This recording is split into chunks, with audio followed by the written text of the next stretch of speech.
Welcome to the Eternon channel. This is a place for gentle science-based stories about Earth and its past, created for learning relaxation and sleep.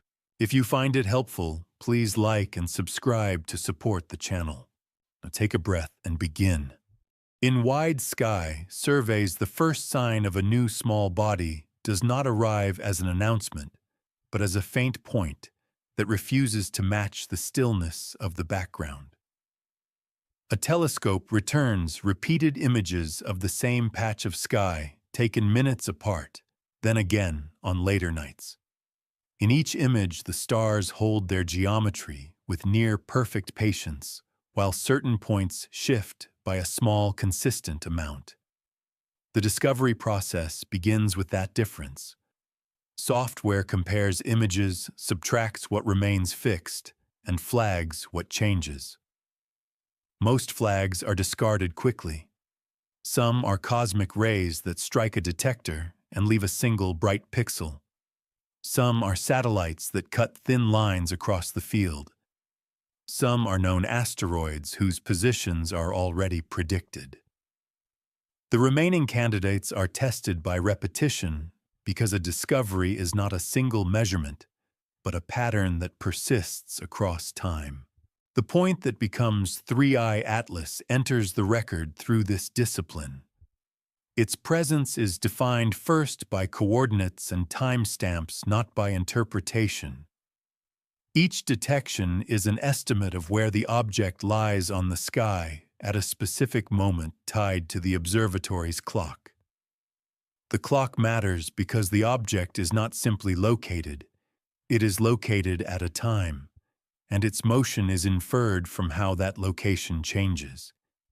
Even the method of finding the center of the light matters. A faint object has a soft edge. Its image is spread by the atmosphere, and the optics and noise in the detector adds small fluctuations. The centroid, the measured center of the light distribution, is an estimate that becomes more stable when the object is bright and sharper, and less stable when the object is faint and diffuse. Early detections often sit closer to the boundary between signal and noise than later follow-up observations do. So the first positions are valuable but also delicate. Astrometry then ties those pixel positions to the sky. Each survey image contains many background stars with catalogued positions. A transformation is computed that maps the detector grid into celestial coordinates by matching measured star patterns to their known positions. This transformation must absorb small distortions from optics temperature and mechanical flexure. It must also handle the fact that the atmosphere refracts light-shifting apparent positions slightly toward the zenith in a way that depends on altitude above the horizon and local conditions. The pipeline applies corrections, but corrections are never purely abstract. They sit on measured or assumed values of pressure, temperature, and humidity, and on models that are good but not perfect. The result is a set of right ascension and declination values for the moving point, each paired with the time of observation. From the outside, a discovery can seem like a single dramatic moment. In practice, it is incremental because the candidate must be confirmed. Confirmation means an independent observation that sees the same moving point close to where the first measurements predict it will be. This prediction can be crude at first. With only a short arc, a few detections across one night or 2 nights, many trajectories can fit the data. The earliest prediction may define a search region on the sky that is large enough to be uncomfortable, especially if the object is faint. Yet surveys and follow-up stations work together. One station reports its measurements, another targets the predicted region, and if the object appears again, the orbit estimate tightens. the object becomes less of a candidate and more of a tracked body. The label attached to the discovery is part of that network. It points to the reporting stream and the fact that the object's identity is tied to a growing set of measurements rather than to a single image. In the earliest phase, 3-eye atlas is a line of points, and every added point changes the line slightly. The motion is seen first as a shift across the star field, then as a rate of motion, then as a curvature in that motion as days pass. The curvature matters because it is one of the ways distance becomes constrained. An object's apparent drift on the sky is shaped by its own motion and by Earth's motion. Earth rotates and translates around the sun, and that change in vantage point introduces parallax for nearer objects. Over multiple nights, the combination of Earth's movement and the object's movement creates a signature that helps separate a nearby fast mover from a distant slow mover. This separation is never perfect at first, but it improves with time. Brightness enters the story early as well, not as an aesthetic quality, but as a practical constraint. A faint object demands longer exposures or larger telescopes for follow-up. It also invites caution about false positives and centroid bias. If the object appears slightly fuzzy compared with nearby stars, the fuzziness could indicate a coma, a surrounding cloud of dust and gas, or it could indicate poor seeing defocus or trailing during the exposure. Survey images are not always taken with the moving object as the primary target, so exposure times and tracking rates are optimized for coverage rather than for a single faint body. Follow-up observations can be designed more carefully, but early in the process, the data set is mixed. This mixture matters later when analysts examine residuals and wonder whether the object deviates from prediction. A deviation can be created by subtle differences between instruments and reduction pipelines, especially when the object is faint. The discovery stage therefore holds two parallel tasks.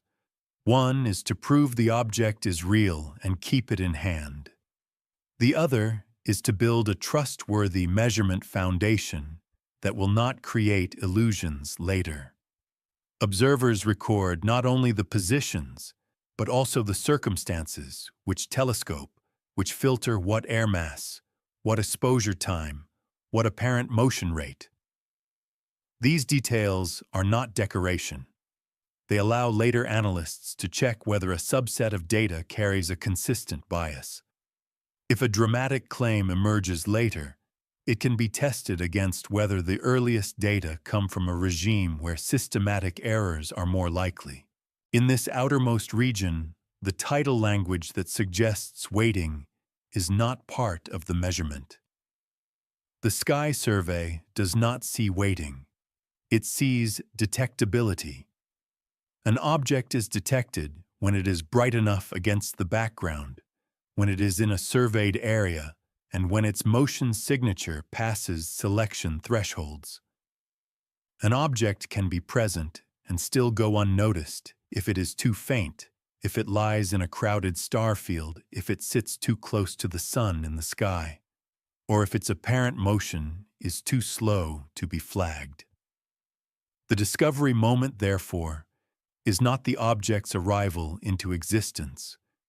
It is the point where the observing network becomes sensitive to it. The object's path has been unfolding long before the first detection, and the discovery simply marks when the path intersects human coverage and human thresholds. By the end of this first stage, the object is a small moving point that has passed the first tests of consistency. It appears again when predicted, and its reported positions begin to form a coherent track.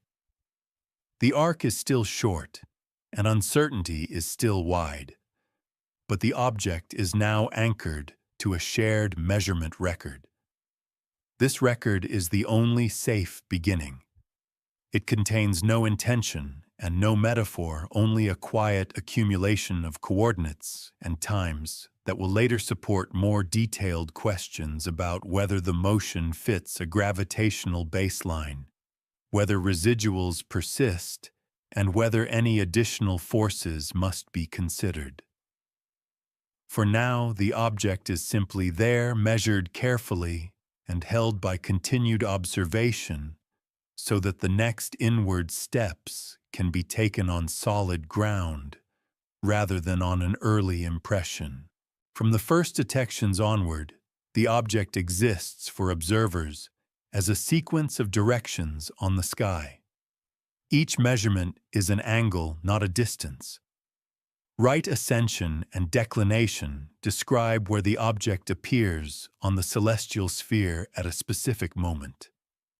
The geometry that turns those angles into a trajectory begins by acknowledging that the observer is moving. The telescope sits on Earth, and Earth rotates, carrying the observatory through space. Earth also travels around the Sun, changing the line of sight over days and weeks. The object's own motion combines with these movements, so the apparent track is a braided result of several motions at once. The task here is to translate an apparent drift among stars into a physically consistent path in 3 dimensions, without leaning on story language and without assuming that a slow change implies anything beyond geometry. The first step is to treat each position as a line of sight vector. A measured right ascension and declination define a direction from the observer toward the object. If that direction is expressed as a unit vector, it points along a ray that extends into space. The object lies somewhere along that ray, but the distance along it is unknown. With multiple measurements, multiple rays exist at different times from different observer locations. The object's path must intersect those rays at times consistent with its motion.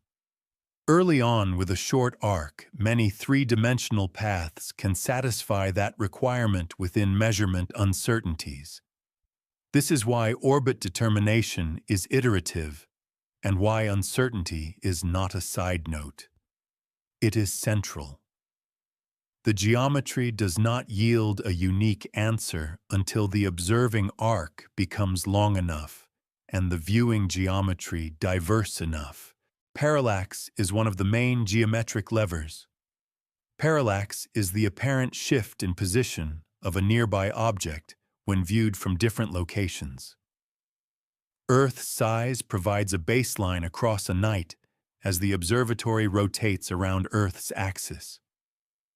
2 observatories at different longitudes also provide a baseline because they view the object from different points on Earth at roughly the same time. Over days, Earth's movement around the Sun provides a much larger baseline. For nearby objects, parallax can be significant and can curve the apparent track over a single night. For more distant objects, parallax is smaller and the apparent motion is dominated by the object's own velocity projected onto the sky. Observers use the way the apparent motion changes with time to infer distance, but the inference is not immediate. It requires enough observations that the parallax signature can be separated from the object's own changing direction. Timestamps make geometry actionable. An object observed at one time and then again later does not simply shift by a certain angle. It shifts by that angle over a specific interval, and the rate of change is a clue. If the object is close, it can move quickly across the sky. If it is far, it tends to move more slowly. Yet geometry complicates this, because a far object can appear to move quickly if Earth's motion produces a strong apparent change in direction. and a near object can appear to move slowly if its velocity happens to align in a way that produces small angular change. This is why rate alone is not diagnostic. Curvature and changing rate over time carry more information. The aim is to gather enough points to see whether the track on the sky is straight or curved, whether the curvature changes, and whether the pattern matches expectations for a body moving under gravity. The conversion from sky coordinates to a trajectory also requires careful attention to reference frames. The observatory's reported position is tied to Earth's surface, but orbit computations are often done in an inertial frame that does not rotate with Earth. This requires transforming the observer's location from Earth-fixed coordinates to inertial coordinates at the time of observation. The transformation includes Earth's rotation and small changes in Earth's orientation. It also requires that the time scale used in the transformation matches the time scale used in planetary ephemerides. A small mismatch can produce small systematic errors. These are the kinds of errors that become important later if claims are made about subtle deviations. In this region, the work is to ensure that the geometry is built on consistent timing and consistent frame definitions. Light travel time adds another layer. The observed light left the object earlier than the observation time by an amount equal to the distance divided by the speed of light. For solar system distances, this delay can be minutes to hours. In precise modeling, the predicted position of the object must be evaluated at the emission time rather than the reception time. This correction is standard and is included in orbit work, but its presence reminds that geometry is not only about positions and velocities, it is also about aligning events in time. Aberration adds yet another layer. Because Earth is moving, the apparent direction of incoming light is slightly shifted. This too is corrected. Each correction is small, but the point is that an accurate trajectory is constructed by stacking many small corrections, so that residuals do not later masquerade as mysteries. Uncertainty propagates through geometry. Each astrometric point has an uncertainty that may be different in different directions. A faint object may have a larger uncertainty. A high air mass observation may have a bias. A crowded star field may increase error. When these points are combined, the uncertainties do not simply cancel out. Random errors can average down, but systematic errors can persist. In early orbit solutions, the uncertainty region on the sky for the next night can be large, reflecting the fact that many trajectories remain plausible. As more data arrive, the uncertainty shrinks and becomes more structured. It often stretches along one direction more than another, because certain combinations of parameters remain correlated.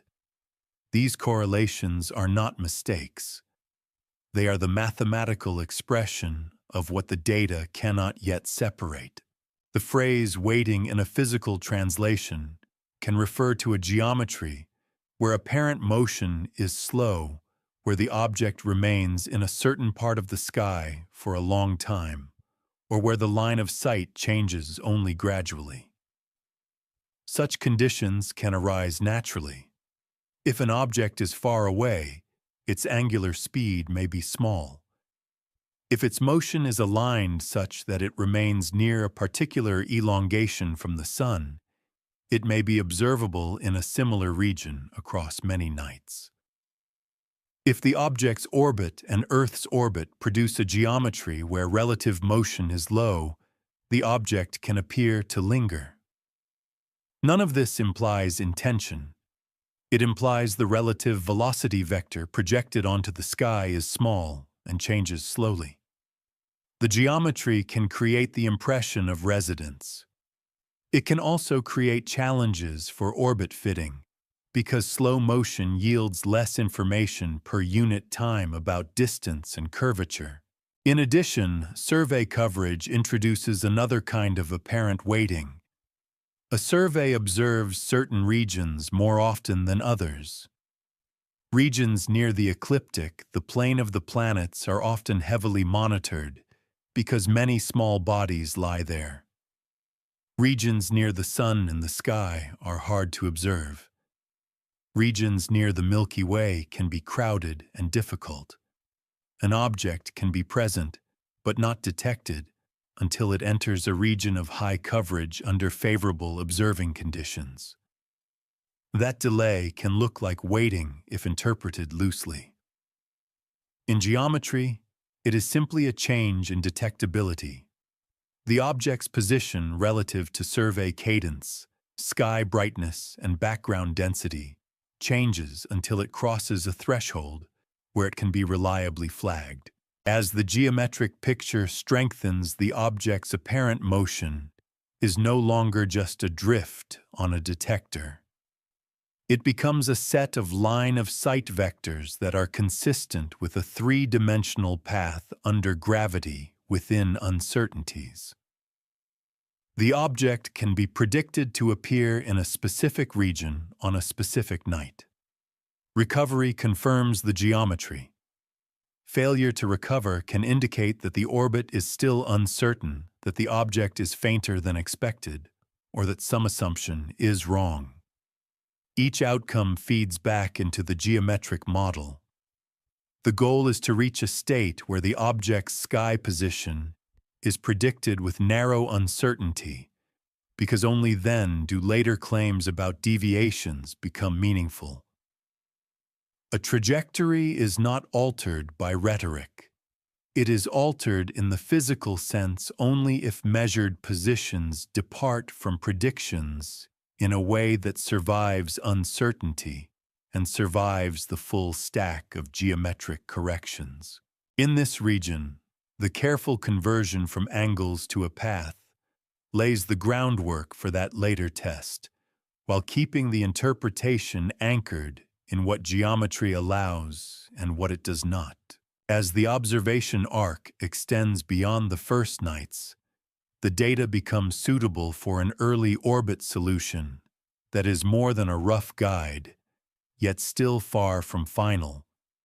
The process of orbit fitting begins with a practical aim: produce a path that predicts where the object will be found next. The path is not drawn by hand. It is computed by solving for a set of parameters that best reconcile the measured directions with a dynamical model. In the early stage, the dynamical model is almost always gravity-dominated. The sun's pull is the main term, with planetary perturbations included at a level appropriate to the needed precision. The unknowns are the object's position and velocity at a chosen reference time, and from these the orbit can be expressed in standard elements that describe its size, shape, and orientation. The central point is that these elements are not measurements. They are a compact description of a computed state that matches the observations as well as possible within assumed uncertainties. The early orbit fit faces a constraint that shapes everything that follows. Distance is not directly observed. Each measurement is a direction. If the object lies closer along that direction, its real speed and curvature differ from the case where it lies farther. With a short arc, the fit can trade distance against velocity in ways that still match the angles. This trade is a form of degeneracy. It produces a family of plausible solutions rather than a single sharply determined orbit.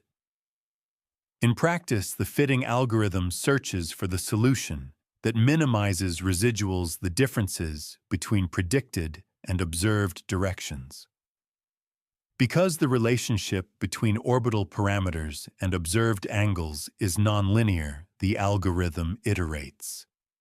It adjusts parameters, computes predicted positions at the observation times, compares them to the measured positions, and adjusts again until improvement stalls.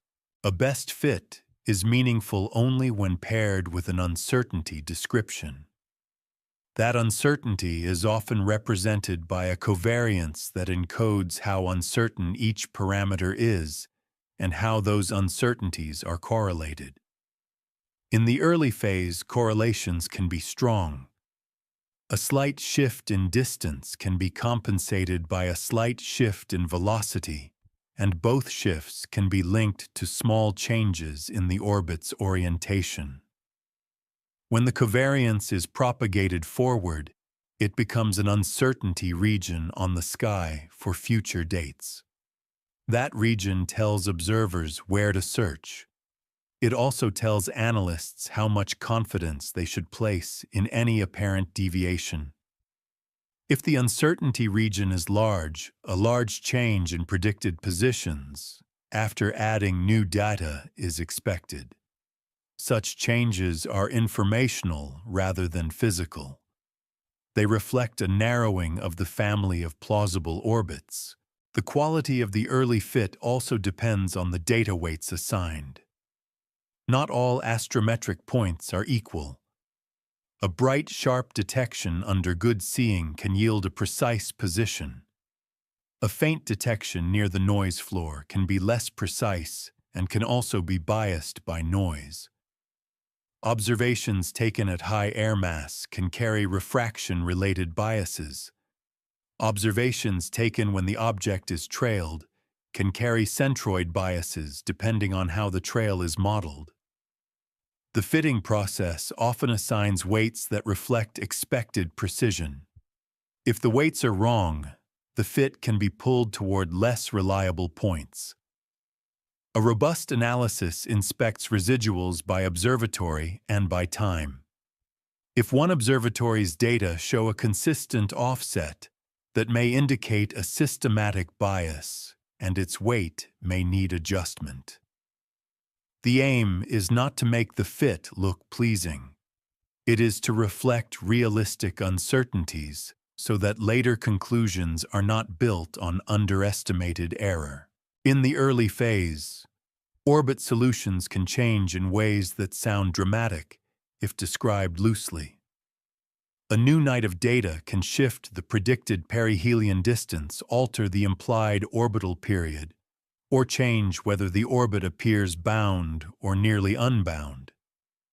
These shifts can occur because the initial arc might have been too short to constrain curvature, and curvature is what distinguishes a long-period ellipse from a near parabolic path. If the object is discovered when its apparent motion is slow, the curvature information accumulates slowly, and orbit parameters can remain uncertain longer. This can create the impression of an object that is not simply passing through, but lingering. In physical terms, it means the data provide less leverage per day, so the orbit remains more flexible and the uncertainty region shrinks more slowly. The object may also remain in a similar sky region if its relative motion projected onto the sky is low, and that too can give a sense of residence. Yet the orbit solution is still forming. It is not evidence of a stationary object. It is evidence of an observational geometry that is not yet constraining. The phrase "never passing through" can also be translated into specific orbital criteria. But those criteria belong to later stages when the orbit is better determined. Early on, the only safe statement is whether the object's motion is consistent with being gravitationally bound to the Sun within uncertainties, and what range of semi-major axes and eccentricities remain plausible. A bound orbit implies an ellipse and a return on some timescale. A nearly parabolic or hyperbolic solution implies a one-time passage. But in early fits, the uncertainty on eccentricity can be large. A solution may appear slightly above 1, implying hyperbolic, but that could be within uncertainty. A small systematic bias in early astrometry can also push eccentricity estimates. Analysts therefore avoid definitive language until the arc is long enough. They treat early orbit classification as provisional, and they allow for the possibility that the orbit will be revised. In addition to the uncertainty in orbital elements, there is uncertainty in what is being measured. If the object has a faint coma, the centroid may shift relative to the nucleus. If the object brightens due to dust release, the center of light can move. This can cause systematic residuals that the orbit-fitting algorithm might interpret as a need to adjust orbital parameters. In early stages, such effects can be mistaken for geometric curvature because both can shift measured positions. A careful analysis checks for signs of extended structure and for correlations between residuals and brightness. If residuals worsen as the object brightens and shows a coma, centroid bias becomes a concern. If residuals remain stable across brightness, changes centroid bias becomes less likely, though it cannot be ruled out without imaging. Early orbit fitting also includes the possibility of false linkages. In crowded data streams, it is possible for detections from different objects to be mistakenly associated as belonging to one track, especially if the detections are sparse. Such a linkage can produce an orbit that seems odd and later collapses when follow-up fails. Once more data arrive, the mislink can be identified and removed, producing a sudden jump in the orbit solution. From the outside, such a jump can look like a trajectory change. In reality, it is a correction in the data association. This is why independent confirmation and consistent recovery are crucial. A real object is recovered where predicted. A mislinked track is not. By the end of this early orbit phase, the object's path is still surrounded by uncertainty, but the uncertainty is now quantified and structured. Predictions exist, and recoveries refine them. The trajectory is not yet something that can be said to never pass through or to wait. It is a best fit under gravity to a growing set of angles and times with a well-defined uncertainty region that still allows revision. The disciplined posture remains to treat changes in the orbit solution as changes in knowledge unless and until the orbit is tight enough that persistent residuals appear. Only when the residuals become smaller than the claimed effect does it become meaningful to discuss whether an additional acceleration exists. Until then, the early orbit fit is an act of careful restraint. It keeps the object in hand. It maps what is known and what remains uncertain, and it prevents the human urge for narrative from outrunning the geometry and the data. As additional nights of data accumulate, the orbit solution enters a more stable regime where the observation arc becomes long enough to tighten distance, curvature, and prediction in a way that can be tested rather than merely updated. The change from early fitting to refined tracking is not a single threshold. It is a gradual shift in leverage. Over time, Earth's changing position provides a wider baseline, and the object's own motion reveals more of its path. Predictions begin to hold. The uncertainty region on the sky for the next observation night becomes smaller, and the object is recovered closer to the predicted center, rather than merely within a broad search zone. This is the stage where claims about lingering residence or apparent waiting can be translated into specific observational facts, such as a low apparent angular speed, a slow change in elongation from the sun, or a track that remains in a certain sky region because of geometry. Refined tracking improves the astrometry itself. Follow-up observations are often tailored for the target. If the object is moving quickly, observers can adjust exposure times to avoid trailing, or they can track at the object's rate to keep the object sharp at the expense of star trails. If the object is faint, they can take multiple short exposures and stack them in the object's frame to increase signal while controlling smear. Each method has trade-offs. Tracking at the object's rate complicates the use of star centroids as references because the stars are trailed. Stacking can introduce biases if the assumed motion used for stacking is slightly wrong. The refined stage therefore often includes careful choices about which exposures are used for astrometry and how the centroid is computed. The aim is to produce a consistent set of positions with well-understood errors. The diversity of observing stations also becomes a strength here. When multiple observatories contribute astrometry, the orbit solution becomes less vulnerable to a single instrument's systematic bias. Differences in detectors, optics, and reduction pipelines can reveal hidden issues. If one station consistently reports positions that sit offset from others, that pattern can be detected and handled by adjusting weights or by applying debiasing methods. If all stations agree, confidence increases that the measured positions reflect a true sky direction rather than a pipeline artifact. Observations from different latitudes and longitudes also enhance parallax leverage tightening distance estimates. Over weeks, the object moves into different star fields, reducing the risk that a local catalog distortion dominates the solution. These are quiet improvements, but they are exactly what turns a tentative orbit into a stable trajectory in the computational sense. Photometry. The measurement of brightness becomes more informative as well. A stable light curve can reveal a rotation period. Changes in the light curve can indicate tumbling or evolving surface activity. A general trend in brightness can indicate changing distance and phase angle and possibly activity.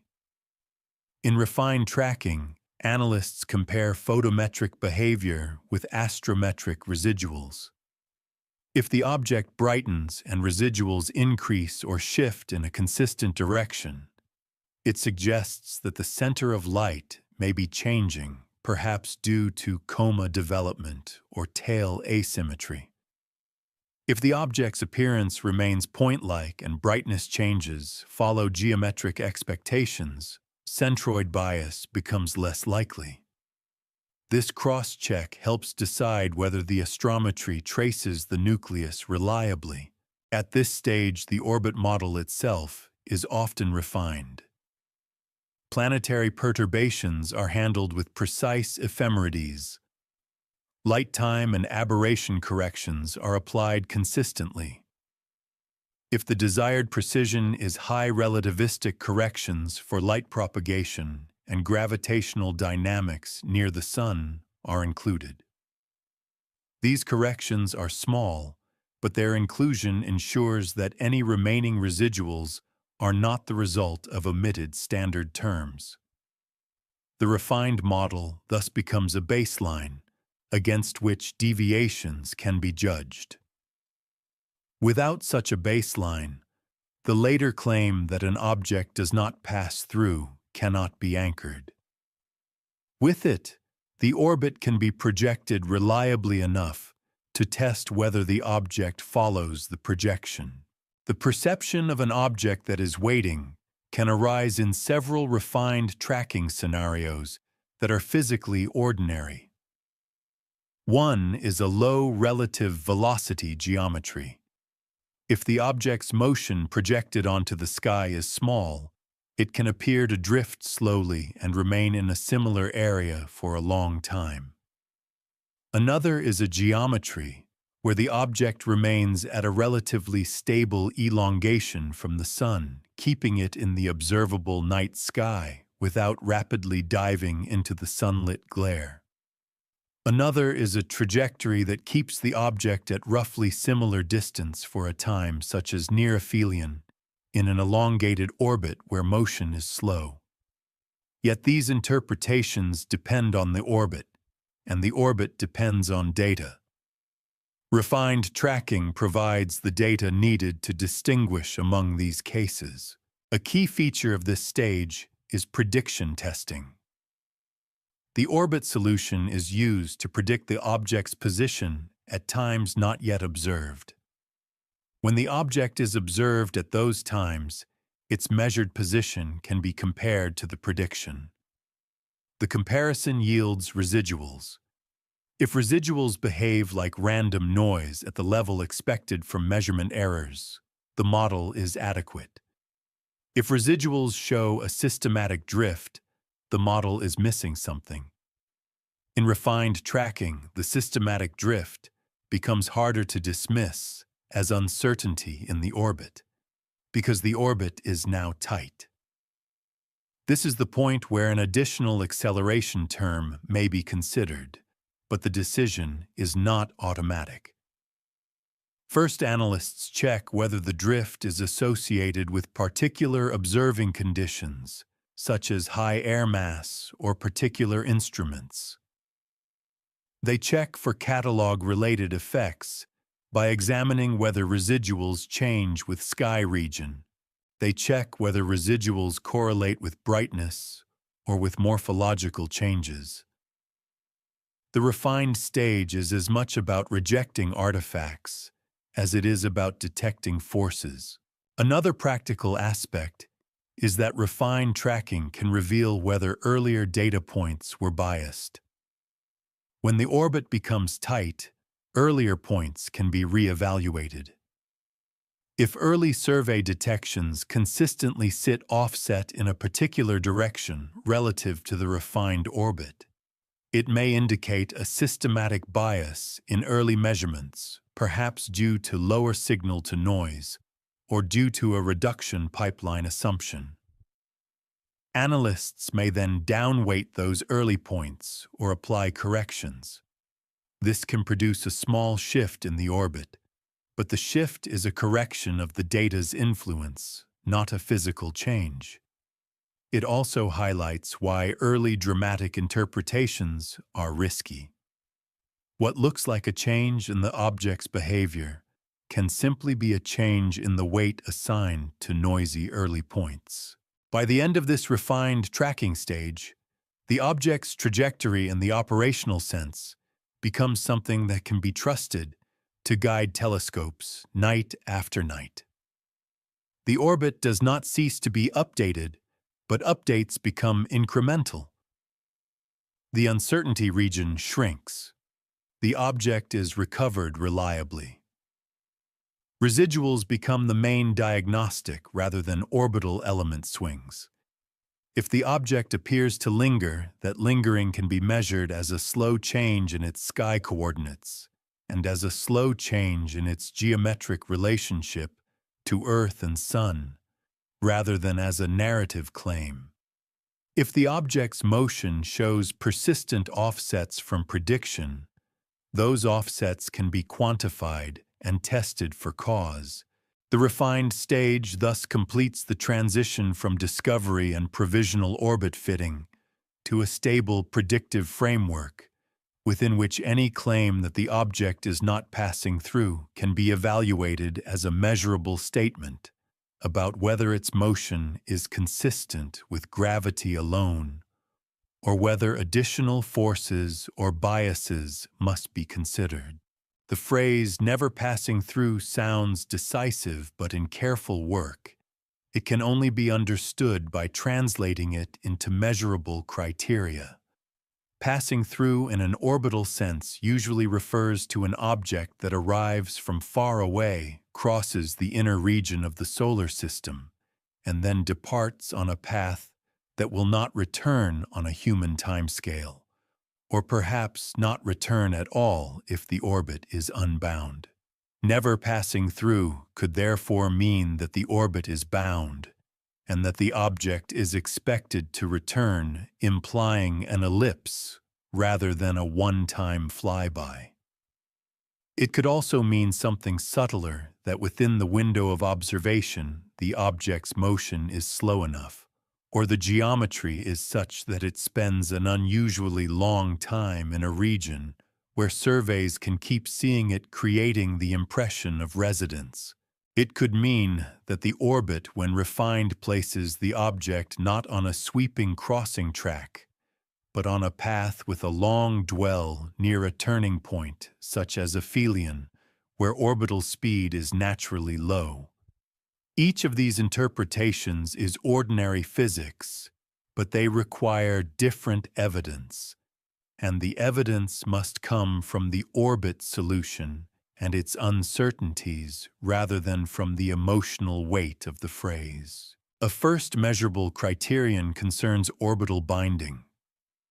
An object that is truly passing through on a one-time path will typically have an eccentricity that is at least very near 1, and if it is unbound, it exceeds 1. Yet early estimates of eccentricity can be biased by short arcs and by subtle systematics.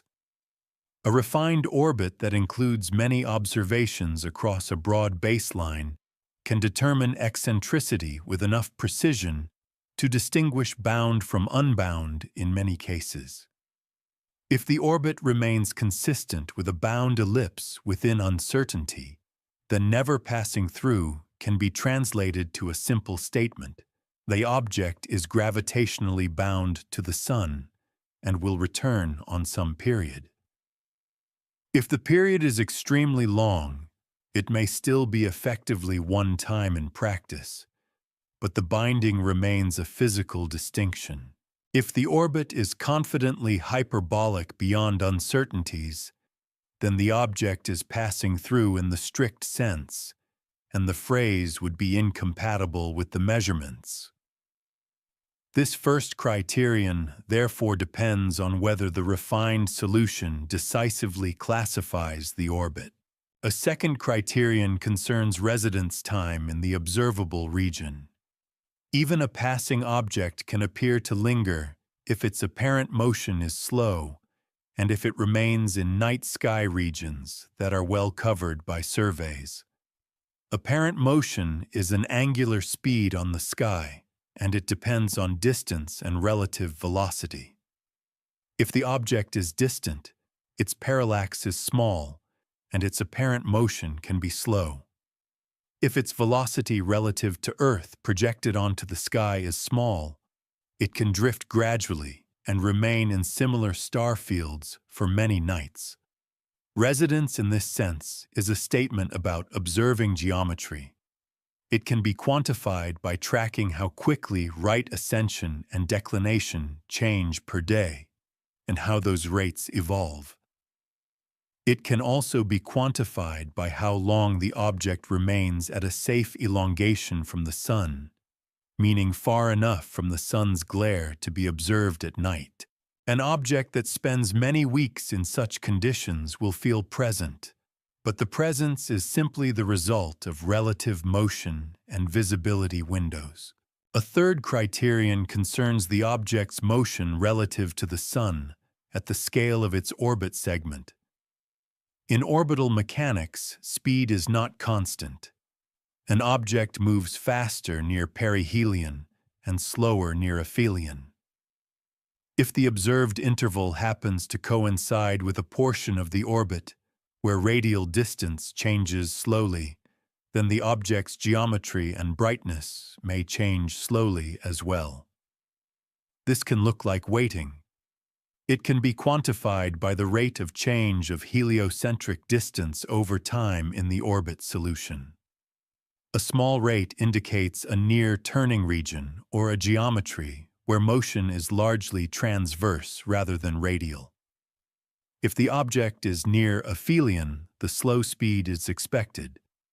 If it is near perihelion, slow radial change would be unusual and would prompt checks of the fitted orbit, because near perihelion, the speed and the change of geometry often accelerate.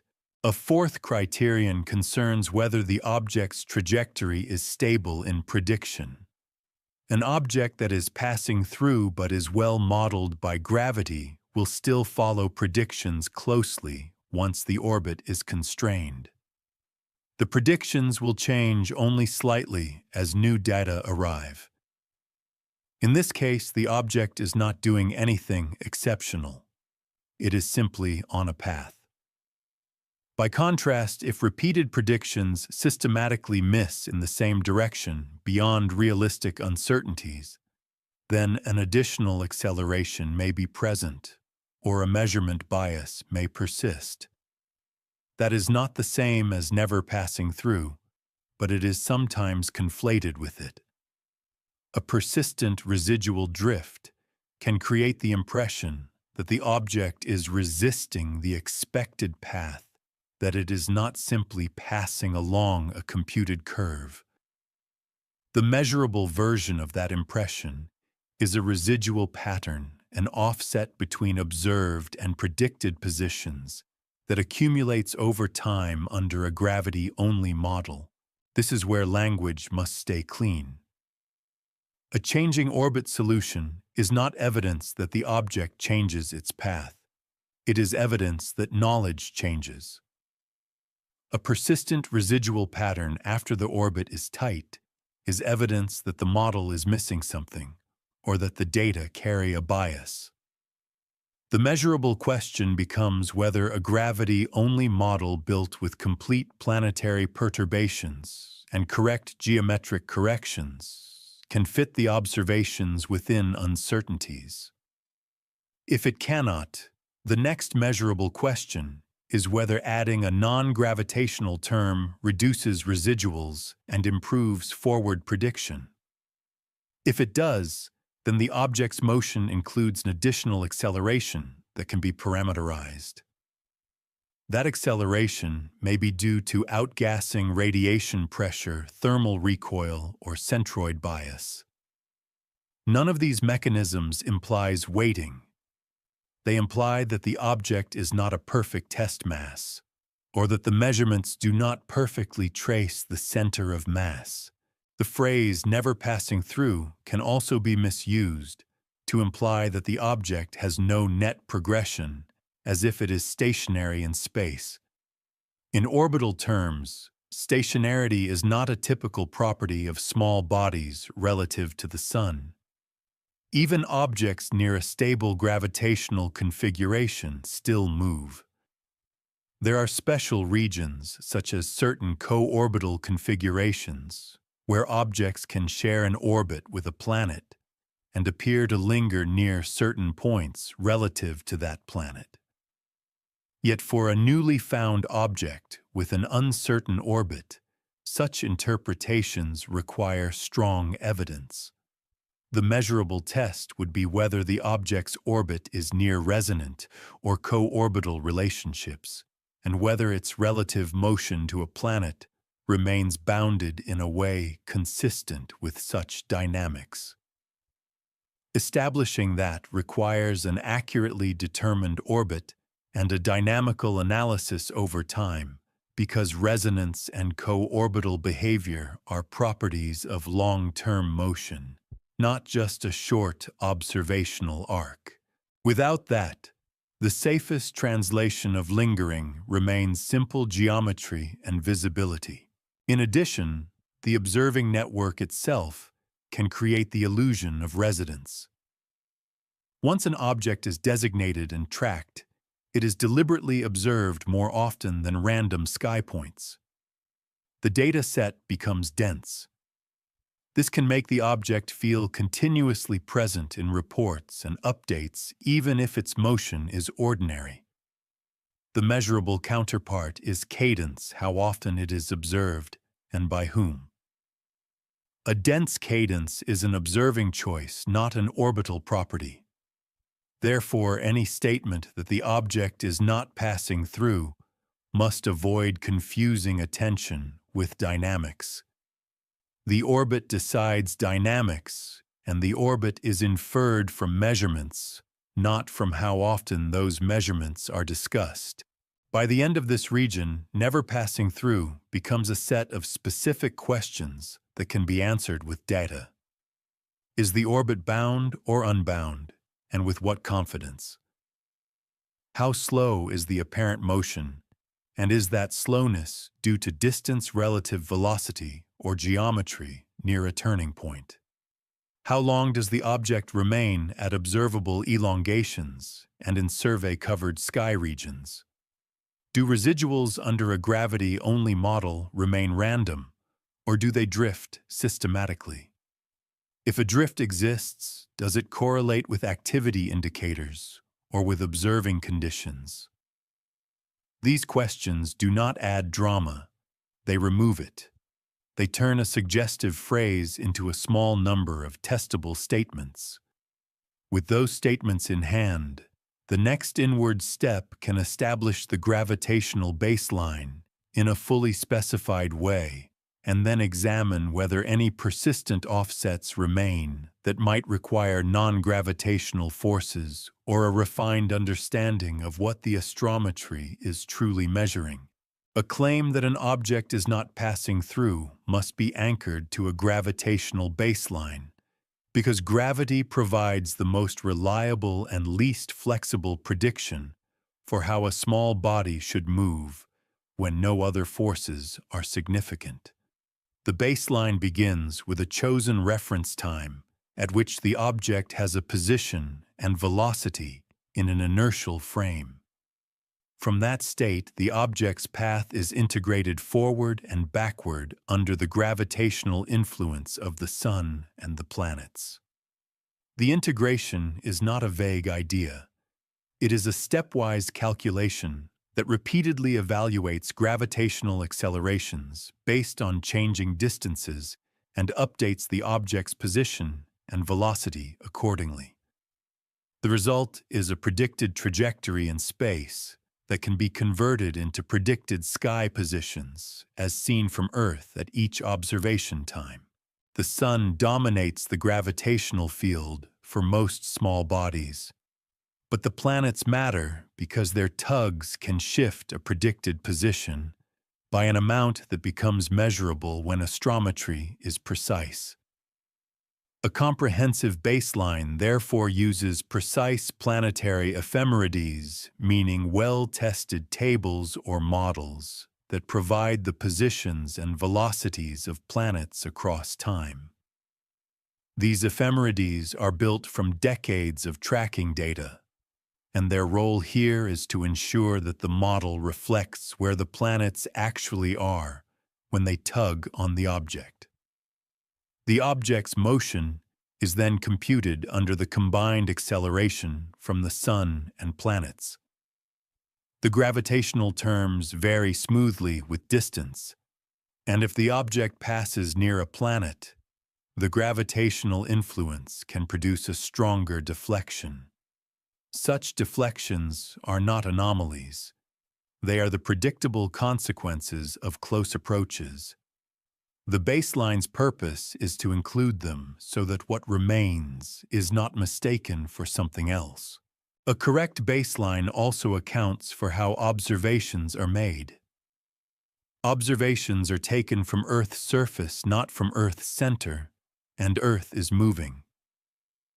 For each observation time, the observer's location must be computed in the same inertial frame used for the orbit integration.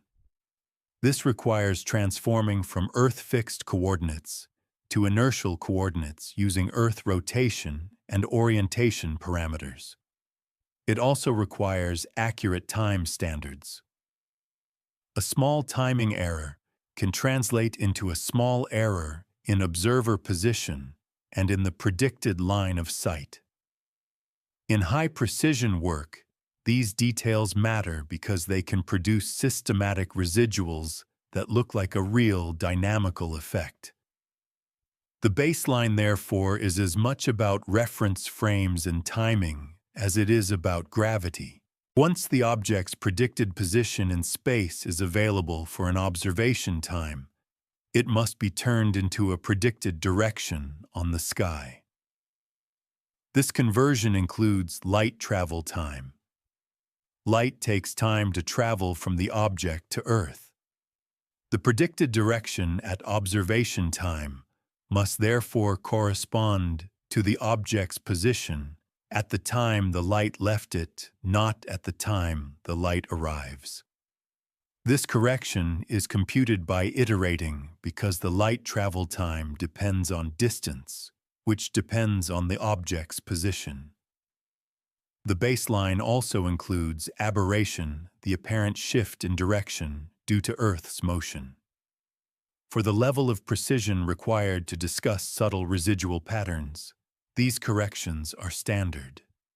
They remove small known effects so that residuals are not inflated by omissions. The gravitational baseline can also include small relativistic corrections when appropriate. In the vicinity of massive bodies, space-time curvature alters the motion slightly and alters the propagation of light. These effects are well tested and become relevant when astrometry is extremely precise, or when geometry places the object close to the sun in the sky. The inclusion of such corrections is not a dramatic escalation. It is part of a thorough baseline. The goal is not to add complexity for its own sake. The goal is to prevent the later introduction of non-gravitational forces from compensating for missing known terms. After all this, the baseline is judged by residuals. For each observation, the predicted sky position is compared to the measured one, and the difference is recorded as a residual. If residuals are random and consistent with measurement uncertainty, the baseline is adequate. If residuals show systematic patterns, the baseline is incomplete in some sense. Yet incomplete can mean two things. It can mean the gravitational model is missing a mass term or has a computational error. Or it can mean that the object experiences non-gravitational accelerations, or that the observations are biased by the object's appearance. The baseline is designed to rule out the first category as far as practical, so that attention can move inward to the second category only when justified. An object that is described as waiting can produce a particular kind of residual confusion. If the object's apparent motion is slow, measurement errors can become relatively more important because small timing or centroid biases can produce residuals comparable to the motion itself over short intervals. In such cases, it can take longer for the orbit to become tight and for the baseline to predict positions with narrow uncertainty. Analysts then must be cautious not to interpret ordinary baseline settling as a persistent anomaly. The test is whether residual drift persists after the orbit is already tight. If the orbit remains uncertain, changes in predicted positions are expected and cannot support a claim of behavior beyond physics. Another potential source of confusion is the interplay between survey data and follow-up data. Survey measurements may have one set of systematics, while follow-up measurements have another. If the baseline orbit is fit using both residual patterns, can reflect the offset between systems, rather than the object's true motion. Analysts therefore examine residuals by observatory. If one system is consistently offset, they may apply debiasing or adjust weights. A baseline fit that treats heterogeneous data as if they were homogeneous can create the illusion of a non-gravitational effect. The baseline is therefore not only about integrating gravity, it is also about ensuring that the data set is treated realistically so that residual patterns reflect the sky rather than the differences between pipelines. Once a baseline is secure, it can be used to test specific interpretations of never passing through. If the orbit is bound, baseline integration forward and backward shows whether the object returns and on what timescale. If the orbit is unbound, baseline integration shows that it departs and does not return under gravity alone.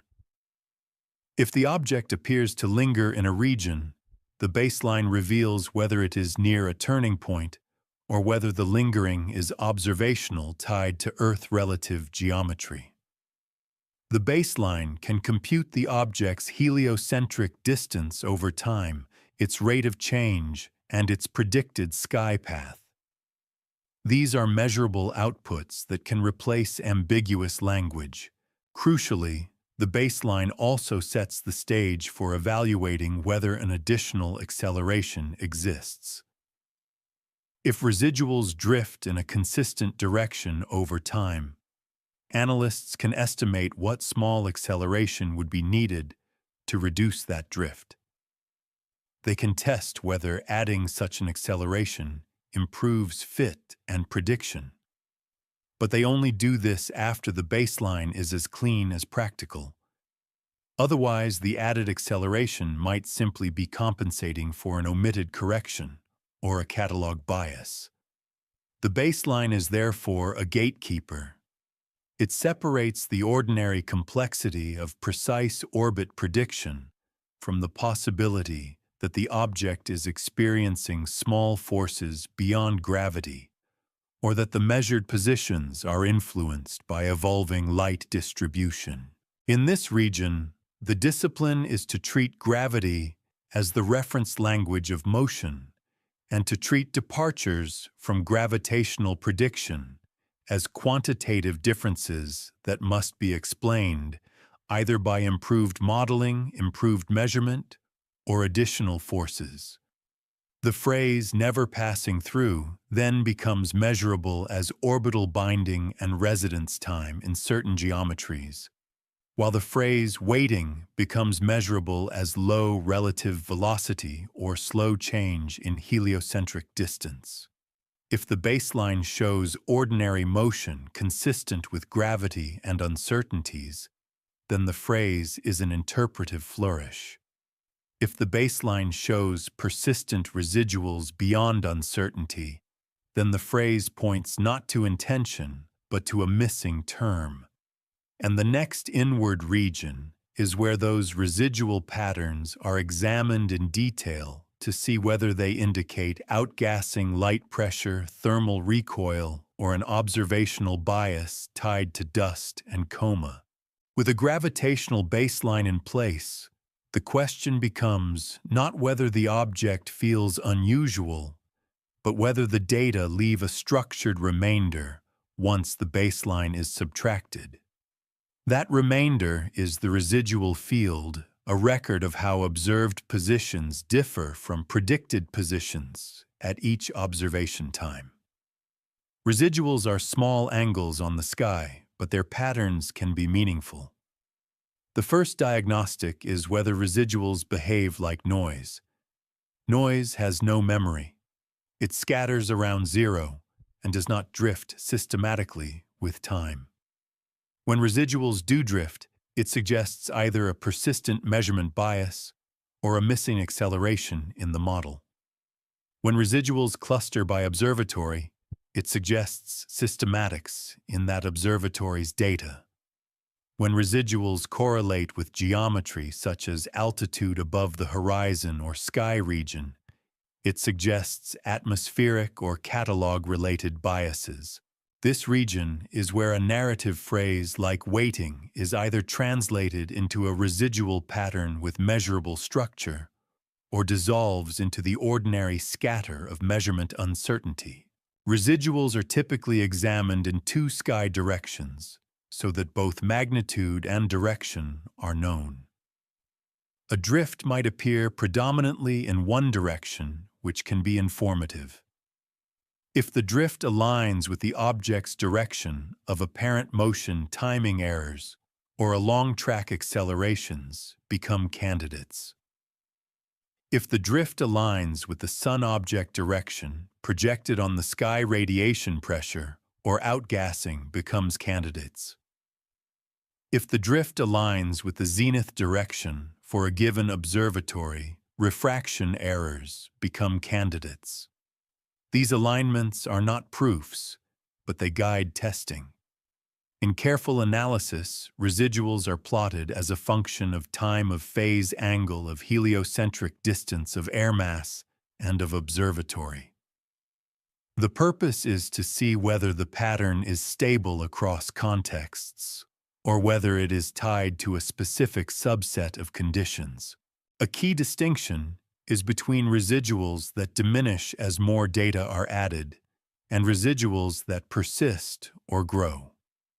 Residuals can appear large early on simply because the orbit is not yet tight. As the orbit tightens, those residuals should shrink. If they do not, and if the orbit is already constrained, then the residuals carry real information. Persistence is therefore evaluated relative to the evolving uncertainty. If the uncertainty ellipse at a given time is still large, a residual is less significant. If the uncertainty ellipse is small and residuals remain systematically offset, significance increases. This is why claims of unusual behavior cannot be made responsibly without reference to uncertainties. Residuals can also be influenced by the object's brightness and morphology. If the object is faint, centroid estimates can be noisy and biased. If the object is active, the center of light can shift relative to the nucleus, producing residuals that mimic a dynamical effect. Analysts therefore look for correlations between residuals and photometry. If residuals drift more when the object brightens or when it shows a developing coma, the measured positions may be tracing the evolving coma rather than the nucleus. If residuals remain stable across brightness changes and the object appears point-like, then the residuals are more likely to reflect dynamics rather than morphology. This correlation test is not always decisive, but it is a critical piece of the puzzle. Another important aspect is the source of reference stars. If the object moves into a sky region where catalog systematics differ, residuals can shift. The shift can look like an abrupt change, a step, rather than a smooth drift. If the step coincides with a change in star field, it suggests a catalog bias. If it coincides with a change in observatory or in reduction pipeline, it suggests a pipeline bias. If it coincides with a photometric outburst and morphological change, it suggests an activity-related centroid change.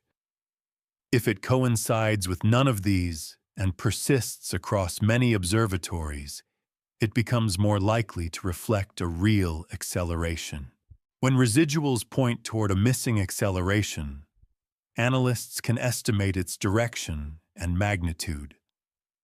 A small constant acceleration would cause residuals to drift in a predictable way over time. A distance-dependent acceleration would cause the drift rate to change as the object approaches or recedes from the sun. An acceleration tied to solar direction would remain roughly radial. An acceleration tied to rotation and thermal effects might have transverse components. The residual pattern can be used to fit a parameterized acceleration model. This fitting is done carefully because adding parameters can always improve a fit in a narrow sense. The true test is whether the model improves forward prediction and whether it reduces residuals across independent data sets.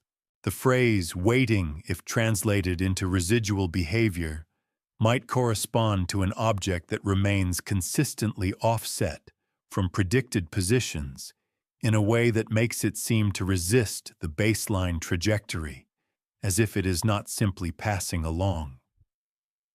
The measurable version of that would be residuals that drift in a consistent way even when the orbit is tight. Yet even then the cause would not be waiting. The cause would be an acceleration or a bias. If the acceleration is real, it is likely due to outgassing radiation pressure or thermal recoil. If the bias is observational, it is likely due to coma asymmetry or reduction systematics. The residual pattern therefore decides whether the phrase has any measurable content. Residual analysis also includes robustness checks that try to break the pattern.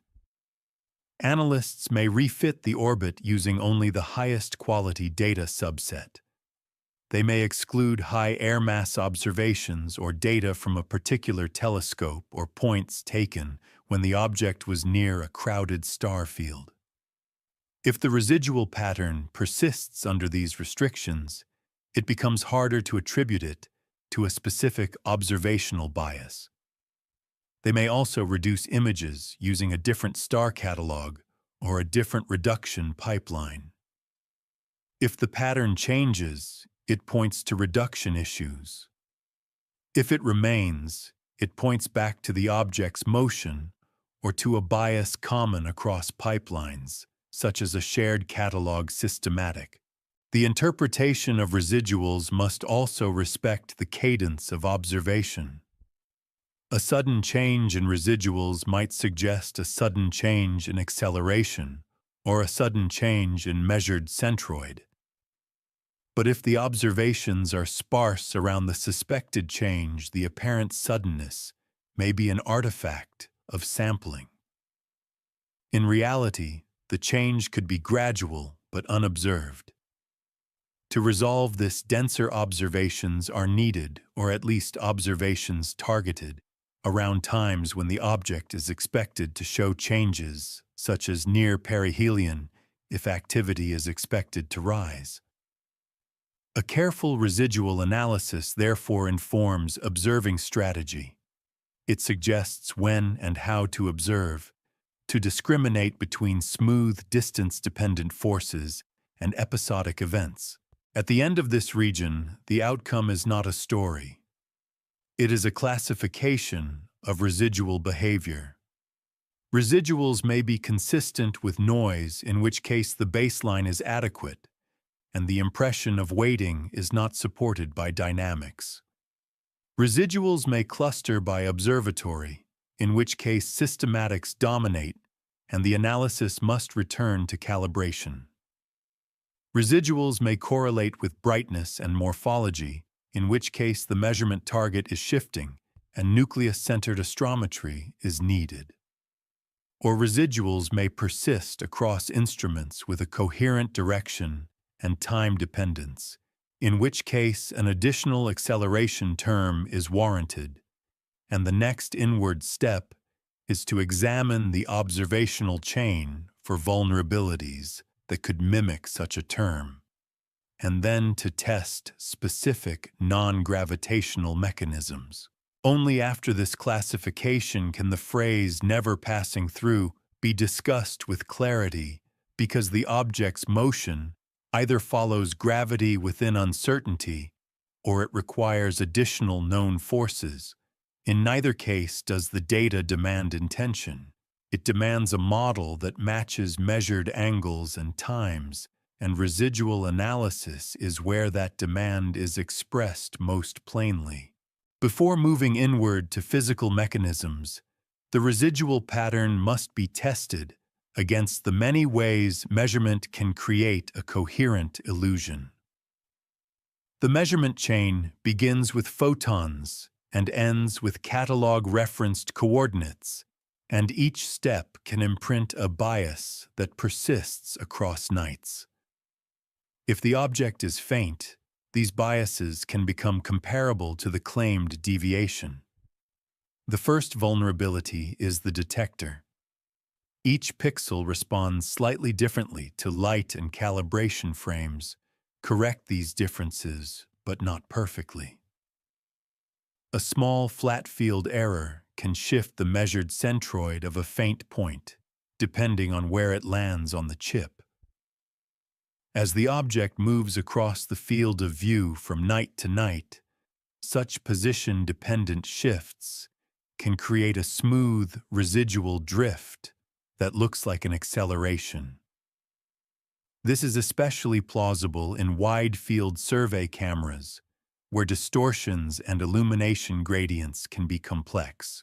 A careful audit therefore asks whether residuals correlate with detector coordinates. If they do, the pattern is likely instrumental rather than dynamical. Optics introduce a related vulnerability. A telescope's field is not perfectly distortion-free. The mapping from pixel coordinates to sky coordinates is solved using reference stars, but the distortion model may not capture all subtle flexure or temperature-dependent changes. If the distortion changes as the telescope points to different altitudes or different azimuths, the astrometric solution can shift systematically. For a target observed at similar hour angles night after night, a repeatable pattern can appear. If the object's track keeps it in the same observing window, such as near dawn or near dusk, it can be observed under similar telescope orientations each night. This can reinforce a systematic effect and create the impression of stable, persistent residuals. A robust check is to compare observations taken at different hour angles or by different telescopes with different optical designs. If the anomaly is tied to one system, it is likely optical and reduction related. Timing is another high leverage point.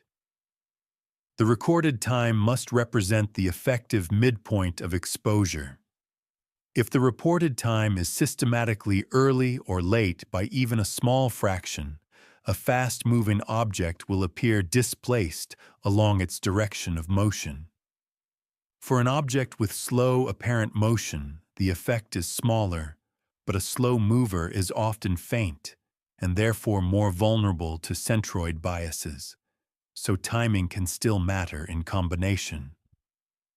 Timing errors can also be subtle if they vary with instrument configuration, such as different readout modes or different software versions.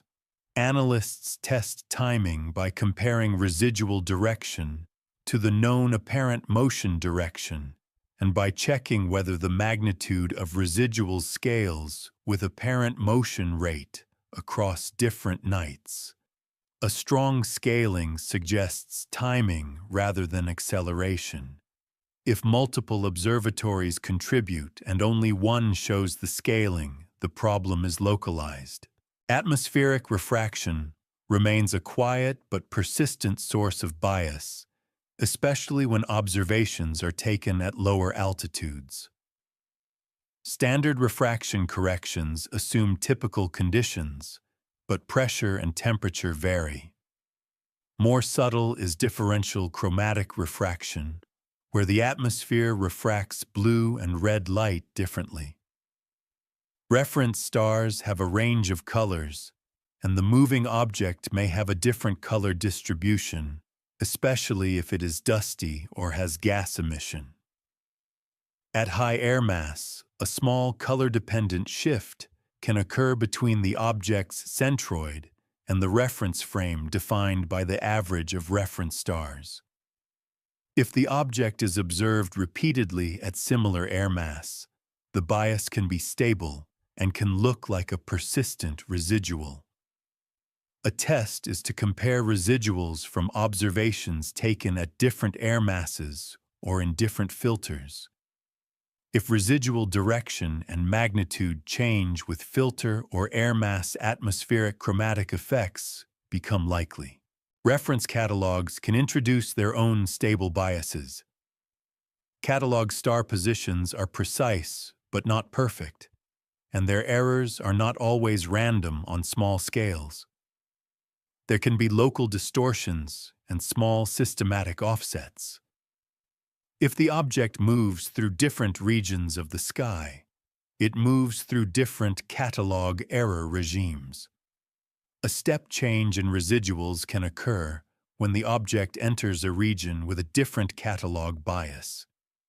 This can be misread as a sudden change in the object's trajectory.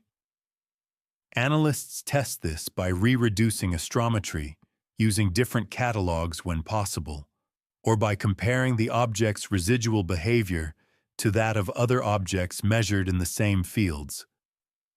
If multiple objects show similar residual offsets in that region, the bias is likely catalog-related. Reduction pipelines also make choices about how to measure the object. The point spread function model used for centroiding may assume symmetry. If the true point spread function is asymmetric, perhaps due to tracking or wind, the centroid can be biased. For faint objects, noise interacts with the model and can pull the centroid. Trailing introduces another complexity. If the object trails, the centroid depends on how the trail is modeled. If the trail is treated as a point, the centroid can shift. If the trail is treated as a line, the fit may depend on background subtraction. Different pipelines handle these differently. A pattern that appears in one pipeline but not in another is a strong indicator of reduction artifacts. Blending with background sources is a common and underappreciated pitfall. The object can pass near a faint background star or galaxy. If the object overlaps the background source, the combined light distribution shifts, biasing the centroid. In a single image, this may not be obvious. Over several nights in a crowded field, repeated blending can occur. The result can be a cluster of residuals that pull the orbit. If those points are not identified and down-weighted, the fit can develop a spurious acceleration. Analysts check for blending by examining image cutouts and by cross-matching the object's track with catalogs of background sources. They also look for outlier residuals that coincide with crowded fields. The object's own light distribution can be the most deceptive vulnerability when the object is active. A faint coma or a short dust tail can shift the center of light relative to the nucleus. If the tail points away from the sun, the centroid can be displaced anti-sunward. If the strength of the tail changes with time, the displacement changes. This can mimic a distance-dependent acceleration away from the sun, which can be mistaken for radiation pressure or outgassing. The key diagnostic is whether the measured position depends on aperture size. If a larger aperture includes more tail light and shifts the centroid, then extended structure is influencing the measurement. Another diagnostic is whether high-resolution images show asymmetry that aligns with residual direction. If they do, centroid bias is likely. A careful audit in this region uses robustness as its standard. The question is not whether any one vulnerability could exist in principle, but whether the anomaly survives tests designed to reveal such vulnerabilities. Analysts may restrict the data set to the highest signal-to-noise observations. They may exclude observations at high air mass. They may exclude survey points with known larger systematics. They may separate data by instrument and compare fits. They may try different centroiding methods and see whether results change. If the anomaly disappears under these tests, the path inward toward physical forces is blocked because the signal was not robust. If the anomaly persists, especially across independent instruments and independent reductions, then the possibility of a real non-gravitational acceleration becomes stronger. In the context of a phrase like "it was waiting," this audit is essential because a persistent, slow residual drift can be created by stable biases as easily as by real forces. A stable bias can make the object appear consistently offset from prediction, giving an impression of resistance or non-compliance with the expected track. Yet in a purely mechanical sense, the object is either on the predicted path under the correct model and correct measurements, or it is not. The audit aims to ensure that the measurements are indeed tracing a single physical point and that the reference frame is stable. Only then can the next inward step consider non-gravitational forces as real dynamical contributors rather than as placeholders for the imperfections of observation. In this way, the measurement chain is treated as part of the physical environment because it shapes what is seen and therefore shapes what must be explained. If the residual pattern remains after the measurement chain is stress-tested, the next inward step considers the standard non-gravitational mechanisms that can make a small body's motion depart from a gravity-only baseline beginning with outgassing. Outgassing is not a metaphor. It is a transfer of momentum. When volatile material in or near the surface warms enough to sublimate, gas escapes into space. The escaping gas carries momentum away. Conservation of momentum requires the nucleus to receive an equal and opposite push. The push can be small, but if it acts continuously over weeks or months, it can accumulate into a measurable shift in predicted sky position. This is one of the most common reasons comet trajectories deviate from purely gravitational predictions, and it is considered even for objects whose activity is faint, because thrust depends on directionality and production rate, not on how visually dramatic a coma appears. Outgassing depends on solar heating, but the dependence is not a simple on-off switch. Different volatiles sublimate at different temperatures. Far from the sun, water ice remains largely stable, but more volatile substances can sublimate and drive activity. Closer in water, ice can dominate. The surface is not uniform, so activity can be localized. A dust mantle can insulate underlying ice, delaying activity until heat penetrates. Cracks and vents can channel gas into jets. Each of these factors influences not only how much gas is produced, but where it leaves and in what direction it pushes. A uniform isotropic release would produce little net thrust because forces cancel. A localized jet produces a net thrust that can be significant relative to its gas production. The direction of thrust is central. In the simplest picture, the sun warms the sunward side and thrust points roughly away from the sun, but real objects complicate this. Thermal inertia creates a lag. The warmest region may occur after local noon on the rotating body, shifting the main gas emission region away from the direct sun line. The thrust direction can then be rotated relative to the radial direction. If the object rotates steadily, the time-averaged thrust can be stable and can be approximated by a fixed set of components in an orbital frame. If the object tumbles, the thrust direction in space can vary, and the average can change over time. If activity turns on and off, thrust can be episodic. These behaviors can produce residual patterns that do not match simple distance-dependent models. To connect outgassing to the orbit, analysts introduce non-gravitational acceleration terms into the integration.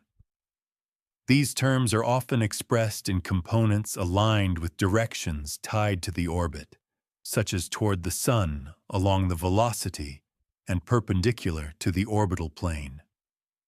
The acceleration magnitude is scaled by a function that increases as the object approaches the Sun, reflecting increased sublimation. The parameters are then fitted to reduce residuals. A successful fit does not prove the physical cause on its own, but it shows that the residual pattern behaves like a continuous thrust, rather than like noise. The strongest test is prediction. If the fitted thrust term improves the ability to predict future positions, it is likely capturing a real dynamical effect. Outgassing also has observable consequences in appearance and brightness. Gas and dust create a coma, and dust can create a tail. Activity can cause a gradual brightening as the object approaches the Sun, and an asymmetry in brightening before and after perihelion can occur because of thermal lag and surface evolution. Spectroscopy can detect emission from gas species or from fragments created by sunlight breaking molecules apart. Yet these signs are not guaranteed. Some objects can have low dust content producing weak visible coma even when gas is present. Some objects can produce thrust from a small active area that is difficult to detect if the overall gas production is low. Conversely, a bright dust coma can exist, while net thrust is modest if activity is distributed. Therefore, the absence of a dramatic coma does not rule out outgassing thrust, but it does shift the burden toward careful constraints and consistency checks. The relationship between outgassing and residuals is complicated by centroid bias. A jet that produces thrust also produces asymmetric brightness. The asymmetry can shift the center of light. The measured astrometric position then includes a bias that is aligned with the jet direction or tail direction. This bias can mimic a dynamical acceleration. In some cases, it can even cancel part of the dynamical signal or amplify it depending on geometry. Therefore, a non-gravitational fit that reduces residuals could be partially compensating for centroid biases rather than for true center of mass acceleration. Analysts attempt to disentangle this by using observations that minimize coma influence, by comparing different apertures, and by examining high-resolution images for nucleus position relative to coma. If residuals change when the astrometric method changes, centroid bias is implicated. Outgassing can also be episodic in a way that aligns with the tidal language of weighting. An object could appear quiet and then show a burst of activity changing both its brightness and its motion. Yet in physics terms, weighting is simply low activity or low detectability, followed by a change in surface conditions. A sudden exposure of fresh ice, perhaps by a crack opening or a small collapse, can increase gas production. An outburst can produce a transient acceleration and a transient shift in centroid. If observations are sparse during the transition, the orbit fit may interpret the change as a smooth acceleration, even if the true force history is more complex. This is why dense monitoring around suspected activity changes is valuable. If outgassing is the driver, the implied acceleration should have a sensible direction and magnitude relative to plausible gas production rates. The thrust required to produce a certain acceleration depends on mass, and mass depends on size and density. Size estimates from brightness are uncertain without albedo constraints, and activity complicates this further because dust can dominate brightness. Therefore, analysts often treat size and density as ranges rather than fixed values.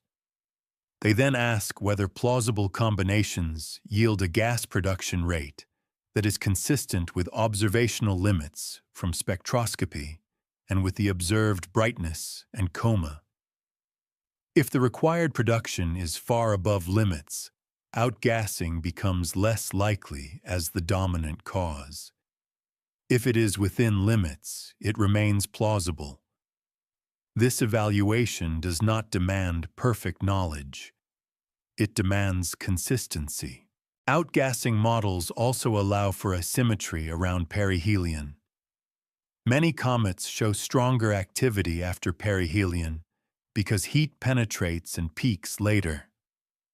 If residuals show a similar asymmetry, it supports an outgassing interpretation. If residuals show the opposite, it may still be possible depending on surface conditions and rotation, but the interpretation becomes more constrained.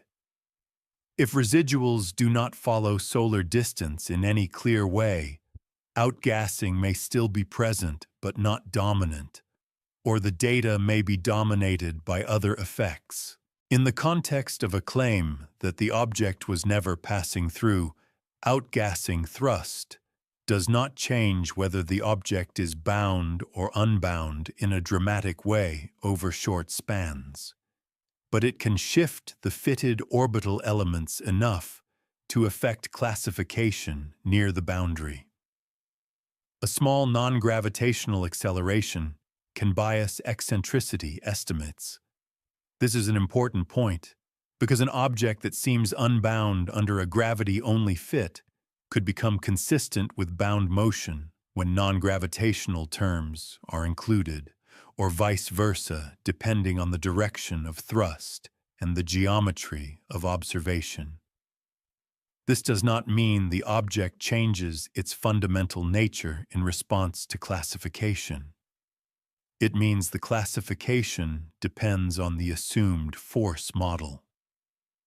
Therefore, when dramatic claims are made about never passing through it, becomes essential to state which model is used and how sensitive the classification is to plausible non-gravitational accelerations.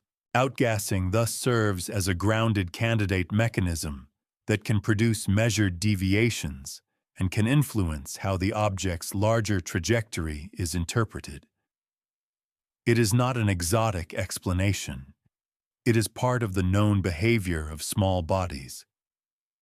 The challenge is not to invoke it casually, but to test whether the residual pattern, the object's appearance, and the plausible physical parameters form a consistent picture.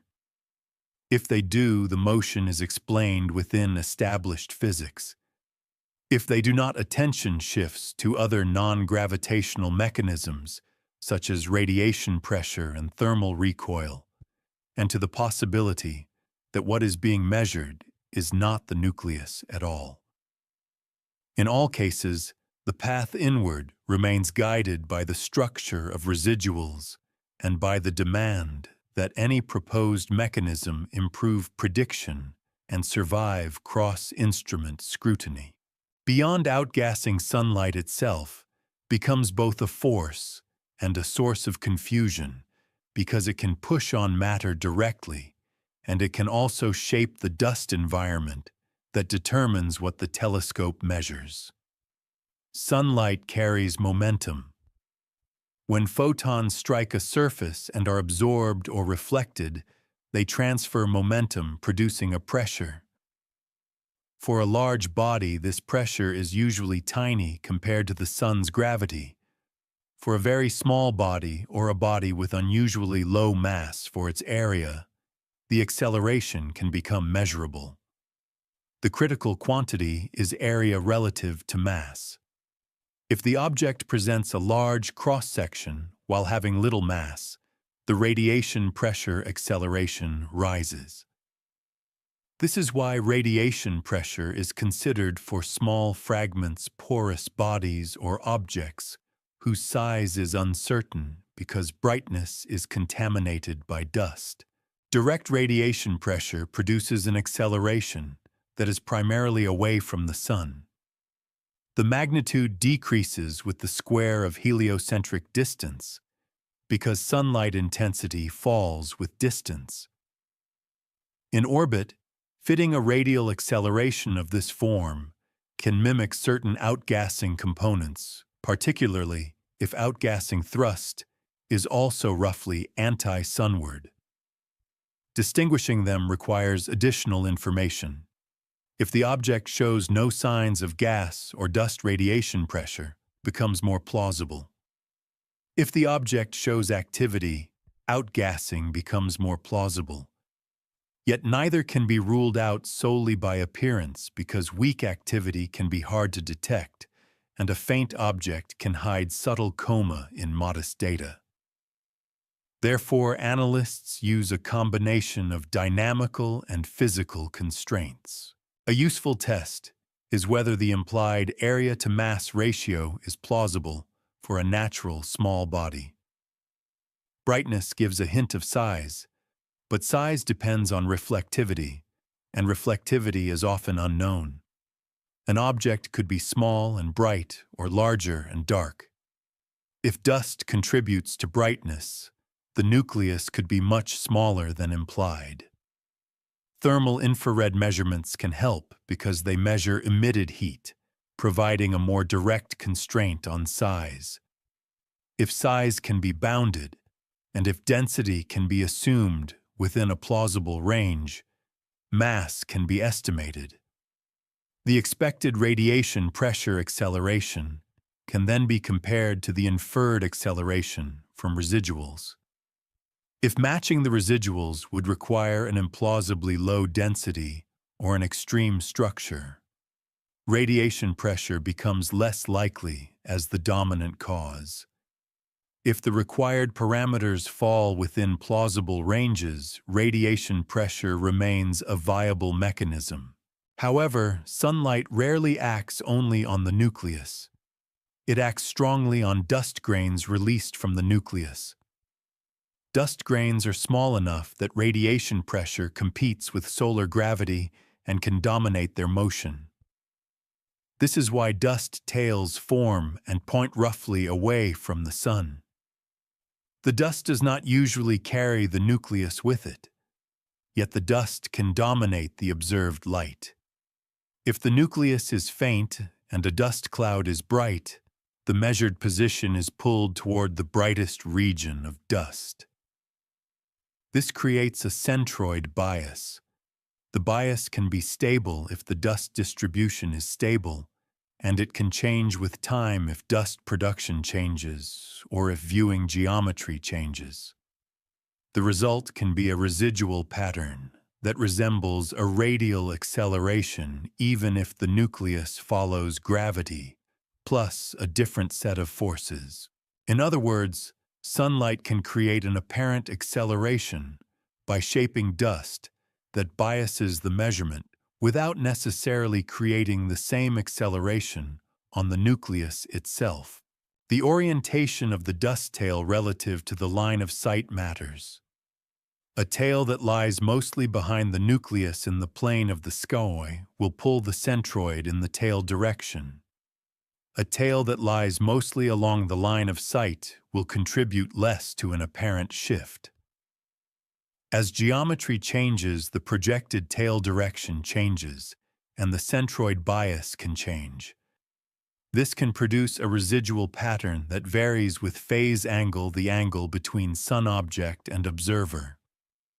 Phase angle also affects brightness because dust scatters light differently at different angles. In some cases, dust can forward scatter strongly, producing a sudden brightening when phase angle is favorable.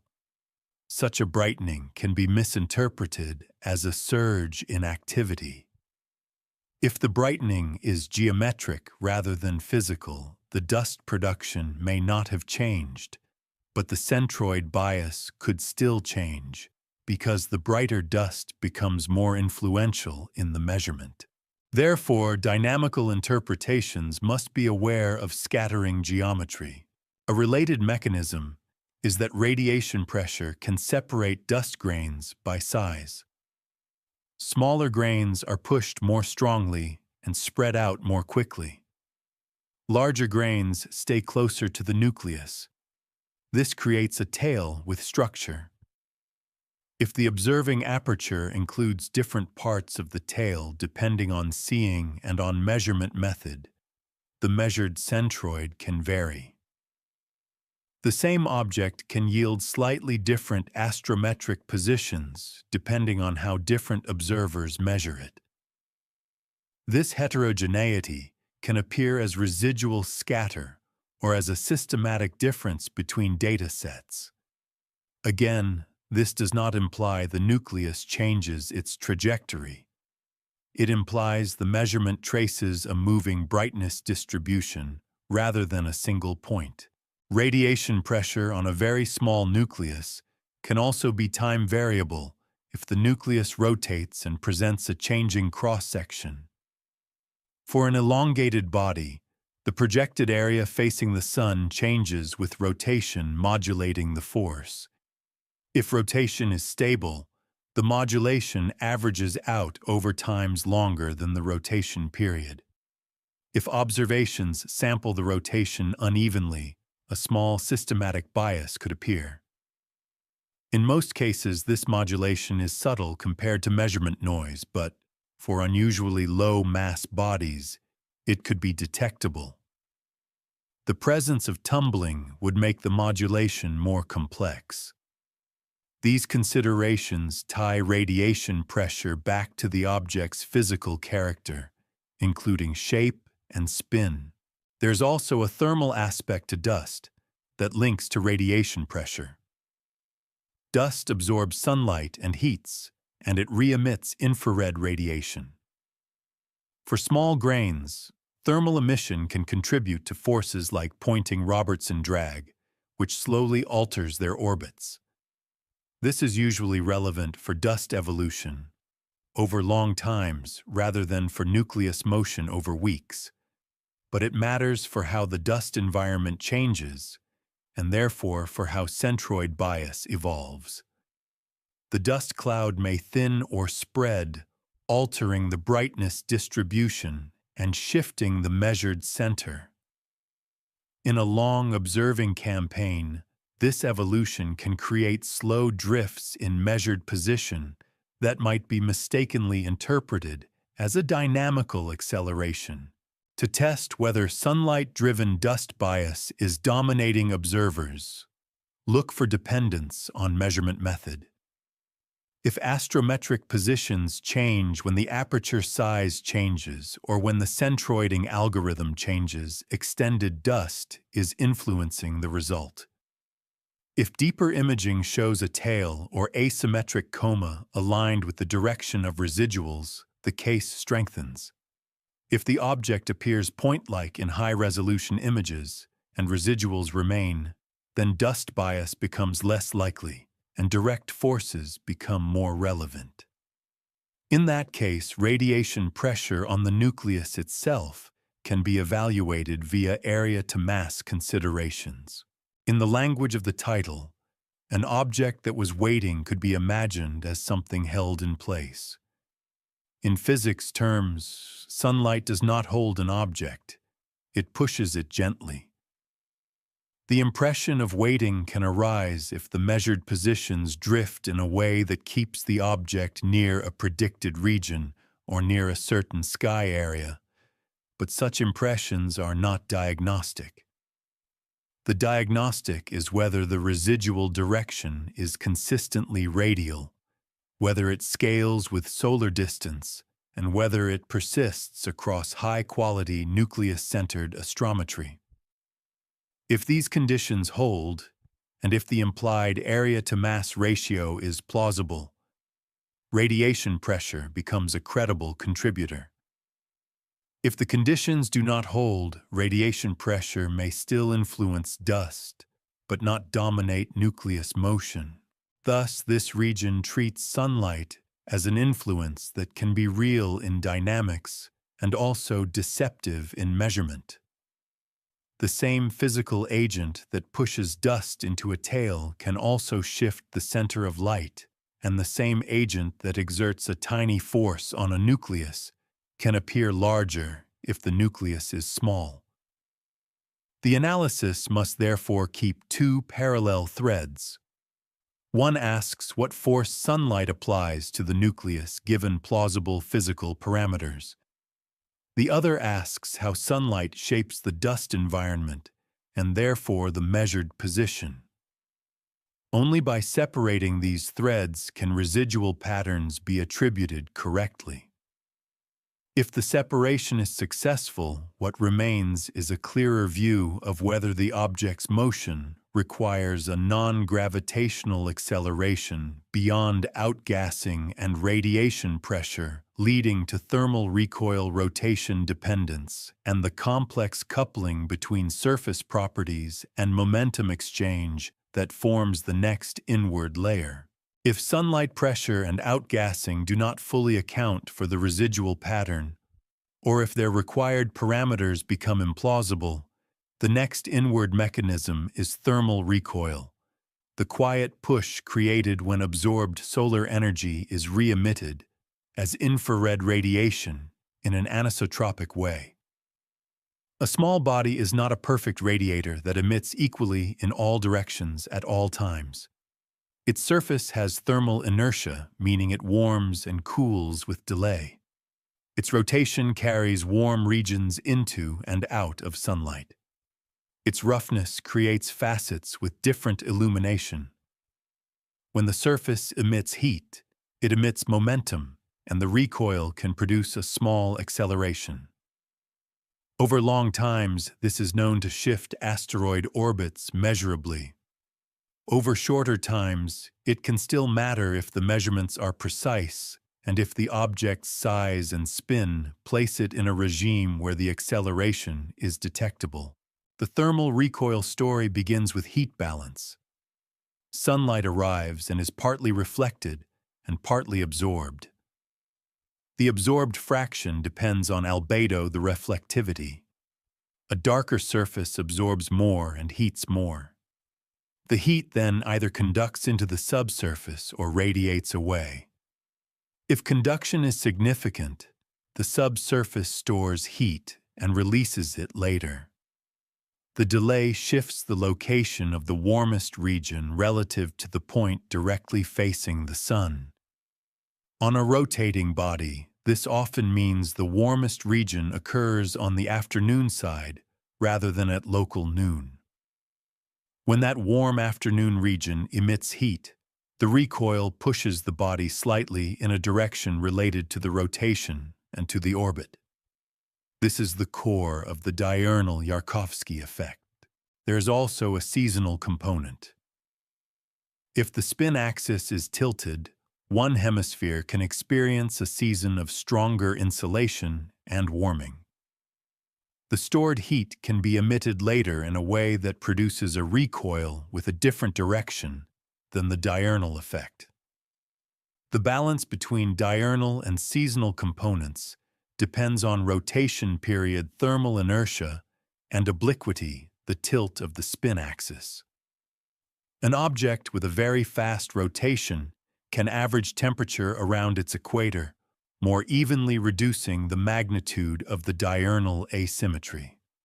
An object with very slow rotation can have large day-night contrasts, but may also have the warmest region closer to the subsolar point if thermal inertia is low. The precise behavior depends on parameters that are often poorly known for a newly discovered faint object. Thermal recoil is size-dependent in a fundamental way. The force scales with surface area and emitted energy, while acceleration scales with force divided by mass. Mass scales with volume and density. Therefore, smaller objects generally have larger area-to-mass ratios and can experience larger accelerations from thermal recoil, all else equal.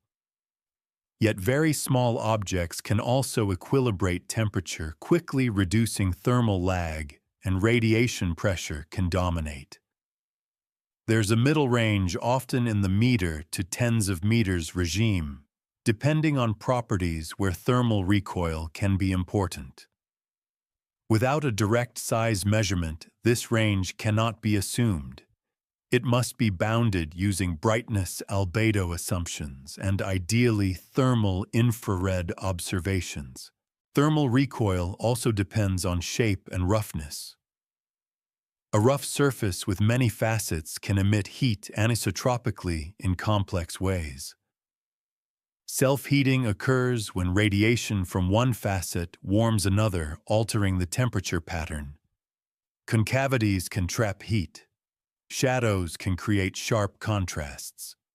These effects can change both the magnitude and direction of net recoil. Models exist that can compute these effects given a shape model, but shape models are rarely available for faint objects. Therefore, in many cases, thermal recoil is treated with simplified parameterizations or with plausible ranges rather than with detailed physical reconstruction. The key is consistency, whether thermal recoil in plausible ranges can account for the inferred acceleration direction and magnitude. The direction of thermal recoil in orbit terms often manifests as an along-track acceleration component, because the afternoon heating lags can create a thrust that slightly speeds up or slows down the object along its orbit depending on rotation sense. This along-track component can produce a drift in semi-major axis over time. Over the short span of a few months, the effect may appear as a small along-track residual drift rather than as a dramatic change. If residuals show a direction aligned with the object's motion and persist when the object appears inactive and point-like, thermal recoil becomes a candidate. If residuals are primarily radial and scale strongly with solar distance outgassing or radiation pressure may still be more likely. Yet geometry can mix these components in observed sky residuals, so careful fitting is required. Thermal recoil is coupled to spin state. A stable rotation with a known period produces a stable recoil direction in an averaged sense. A changing spin axis orientation changes the recoil direction. A tumbling state can reduce the net recoil by averaging emission over many orientations, or it can produce a time-variable recoil that is hard to model. Spin state can also change due to torques, including those from outgassing or radiation. This creates feedback. If the spin changes, the thermal recoil changes. If thermal recoil is being invoked to explain residuals, it becomes important to know whether the spin is stable. Photometric monitoring can help. A consistent light curve suggests stability. A shifting or multi-period pattern suggests tumbling.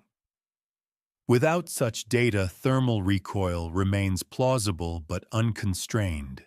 To assess thermal recoil rigorously, analysts link the dynamical inference to plausible physical parameters. If an acceleration magnitude is inferred, the required emitted power asymmetry can be estimated. Emitted power is tied to absorbed solar power, which depends on size and albedo. If the required asymmetry implies more power than the object can absorb at its solar distance, thermal recoil is ruled out. If it implies a fraction of absorbed power emitted with a directional bias that is plausible given roughness and thermal lag, it remains viable. This is a grounded constraint. It uses energy conservation and known solar flux rather than speculation. Thermal recoil also interacts with surface changes. As a body approaches the sun's surface, temperatures increase and can cause physical changes, such as cracking dust migration or the release of volatiles. Even if outgassing is weak, these changes can alter thermal properties by changing porosity and dust layer thickness. A fresh surface can have different thermal inertia than an aged, dust-covered one. Therefore, thermal recoil might not remain constant over time. It could strengthen or weaken as the surface evolves. This variability could contribute to residual patterns that change slowly with time, complicating simple, constant parameter fits. In the frame of the title, weighting could be imagined as a body that remains poised, but thermal recoil is the opposite of poised. It is a continuous, gentle push driven by the object's interaction with sunlight and its own rotation. If residuals persist and do not correlate with visible activity, thermal recoil provides a physically ordinary explanation that does not require gas production. Yet because it depends on poorly known parameters, it must be treated as a constrained hypothesis rather than as a convenient fallback. Its plausibility rises when the object appears inert and point-like, when the inferred acceleration direction is compatible with a long-track drift, when photometry suggests a stable spin, and when size and albedo constraints allow sufficient absorbed energy. At the end of this region, thermal recoil stands as a candidate mechanism that ties the object's trajectory to its physical character through heat and momentum. It does not demand that the object be special. It demands only that it be small enough and oriented in a way that produces a measurable recoil.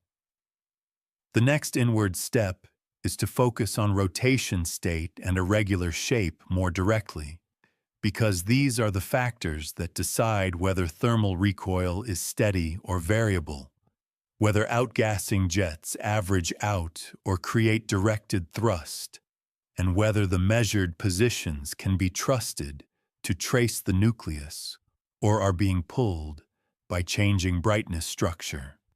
In that deeper layer, the motion becomes inseparable from the object's physical form, and the concept of weighting becomes a question not of intention, but of how a rotating, irregular body can appear to linger when forces and measurement biases interact over time.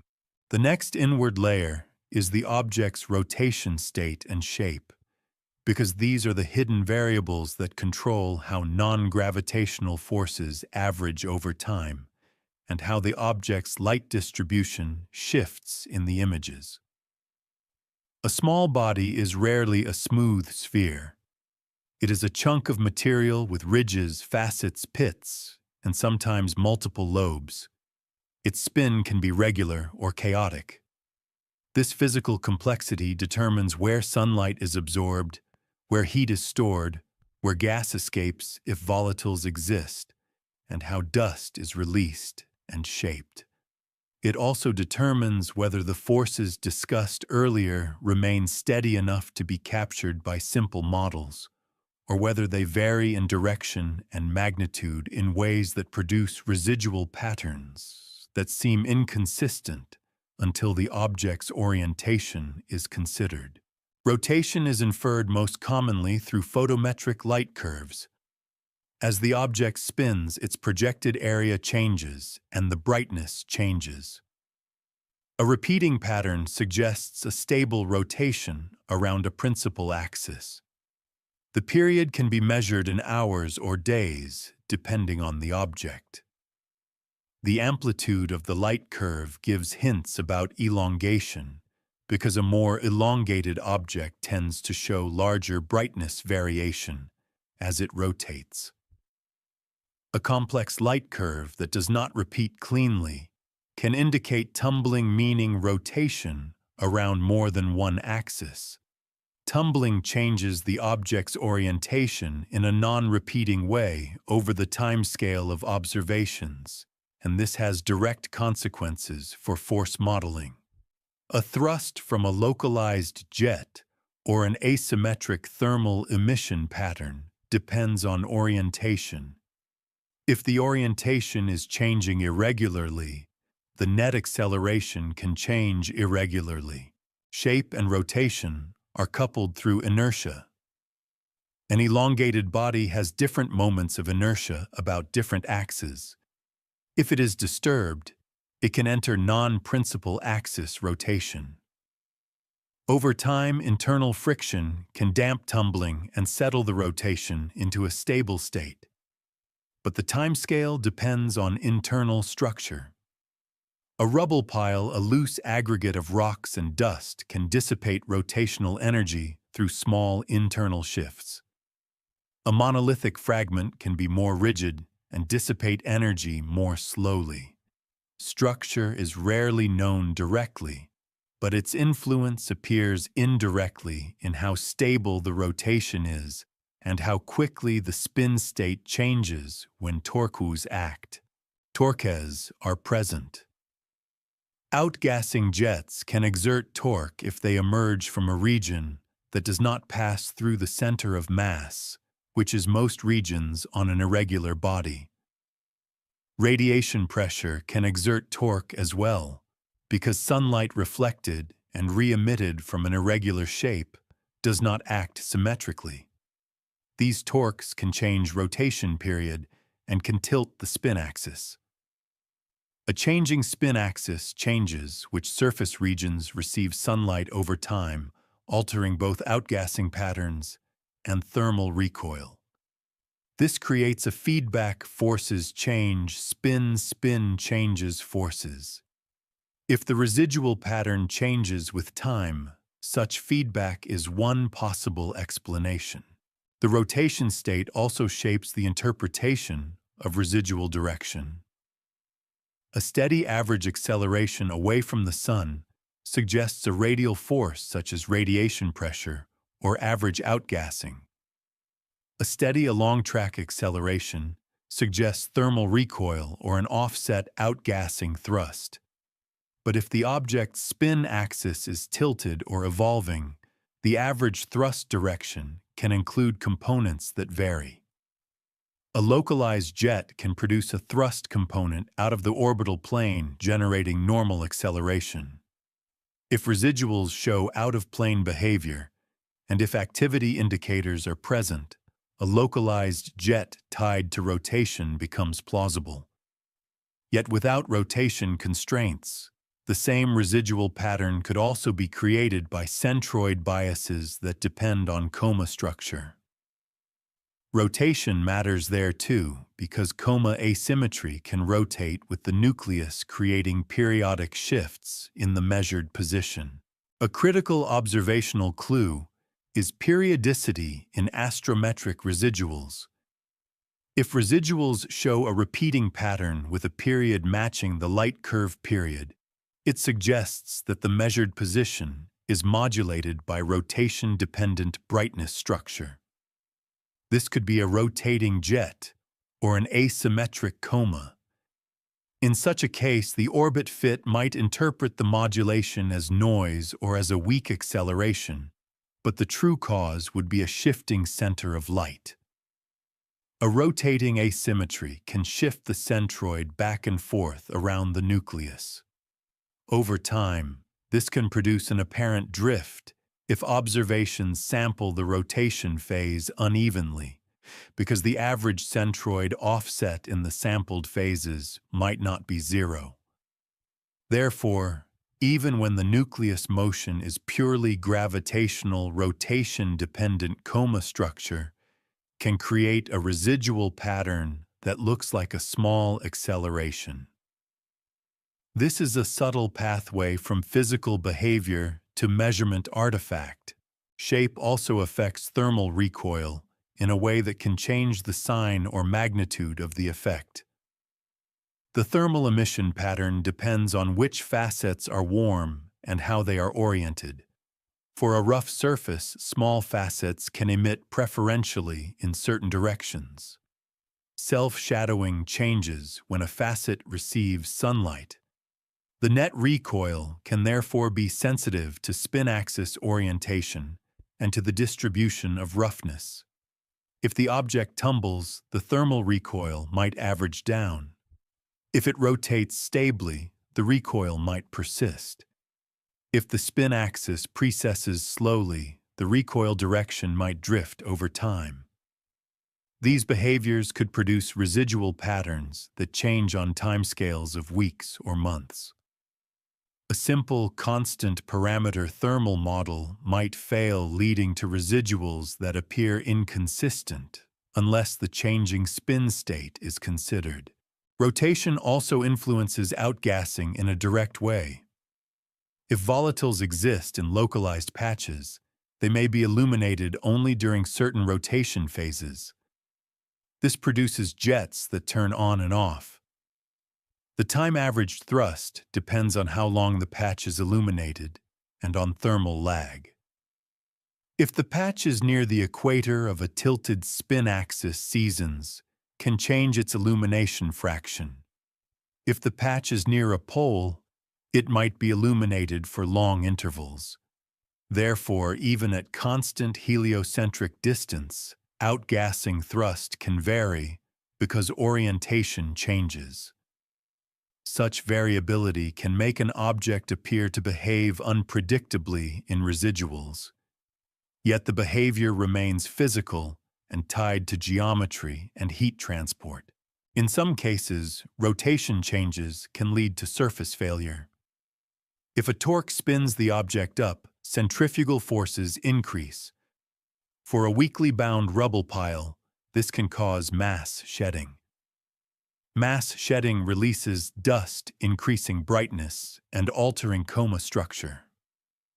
It can also change the object's shape and moment of inertia, changing rotation further. A small shedding event can also expose fresh material, potentially increasing outgassing. The orbit might then show a time-variable acceleration, and the astrometry might show time-variable centroid bias, both linked to the same physical event.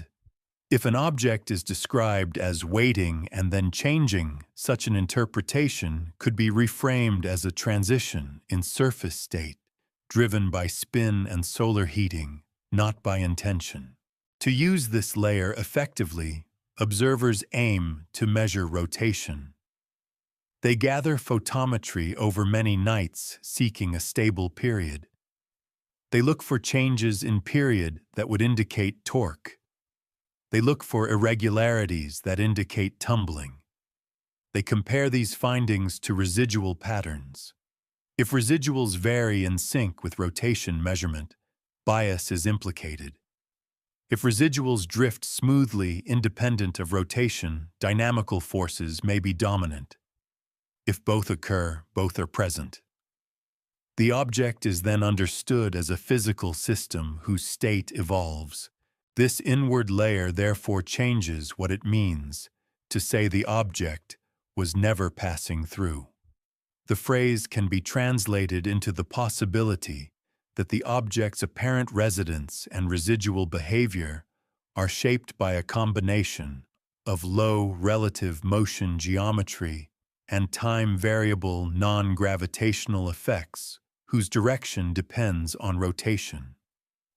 The object may remain observable in a region while its rotation-dependent forces add small departures from the baseline. The departures can complicate orbit classification near the bound-unbound boundary, and they can create a persistent impression that the object is not simply following a passive path. Yet the measurable content remains in residuals, photometry, and morphology. Rotation and shape are the hidden drivers that can make ordinary mechanisms look puzzling when viewed only through orbital elements. Once they are considered, the remaining puzzle is not about physics failing. It is about which rotation state and which surface properties are present, and how strongly they couple to sunlight heat and any volatile release. With the object's physical complexity acknowledged, the next inward check returns to gravity in a different way by asking whether the gravitational environment has been fully accounted for, and whether any overlooked interactions could create the impression that the object is not merely passing through. The baseline includes the Sun and planets, But in precise work, the solar system is a crowded gravitational field with many small contributors. Most of these contributors are too weak to matter, but some can matter at the edge of modern measurement precision, especially if the object passes through regions where certain masses are concentrated, or if the orbit solution is sensitive near a classification boundary. The first gravitational question is whether any close encounter has occurred with a planet or a major moon. A close encounter is not mysterious. It produces a predictable change in trajectory. Yet if the orbit is uncertain early on, an encounter can be overlooked, because the predicted close approach distance might shift as new data arrive. This could produce the appearance that the object's path changes, when in fact the path was always influenced by a close approach that was not recognized in early solutions. In refined work, analysts propagate the orbit backward and forward with uncertainties to identify possible close approaches and their range of distances. If the object has an approach within a distance, where gravity would create a measurable deflection, that deflection is included, and the baseline becomes more accurate. If no close approach exists, the baseline is simpler, and attention shifts away from gravitational deflection. Beyond the major planets, the largest asteroids can matter in specific contexts. The main belt contains the most massive asteroids, and their combined gravitational influence can produce small perturbations on objects that travel through or near the belt over long arcs. For many purposes, these perturbations are negligible, but when residuals are small and coherent, and when the observation arc is long, even small omitted terms can become relevant. Analysts may include a set of massive asteroids in the integration and test whether the residual pattern changes. If it does, the anomaly may be gravitational after all, not because gravity is new, but because the baseline was incomplete for the precision required. There is also the possibility of a very close pass near a smaller body, such as an asteroid, that is not among the massive set typically included. Such events are rare because space is large, but they are not impossible. A close pass could produce a small deflection that might be hard to recognize if the other body's ephemeris is uncertain. However, this hypothesis requires evidence because invoking an unknown close pass without constraints can become an unfalsifiable escape.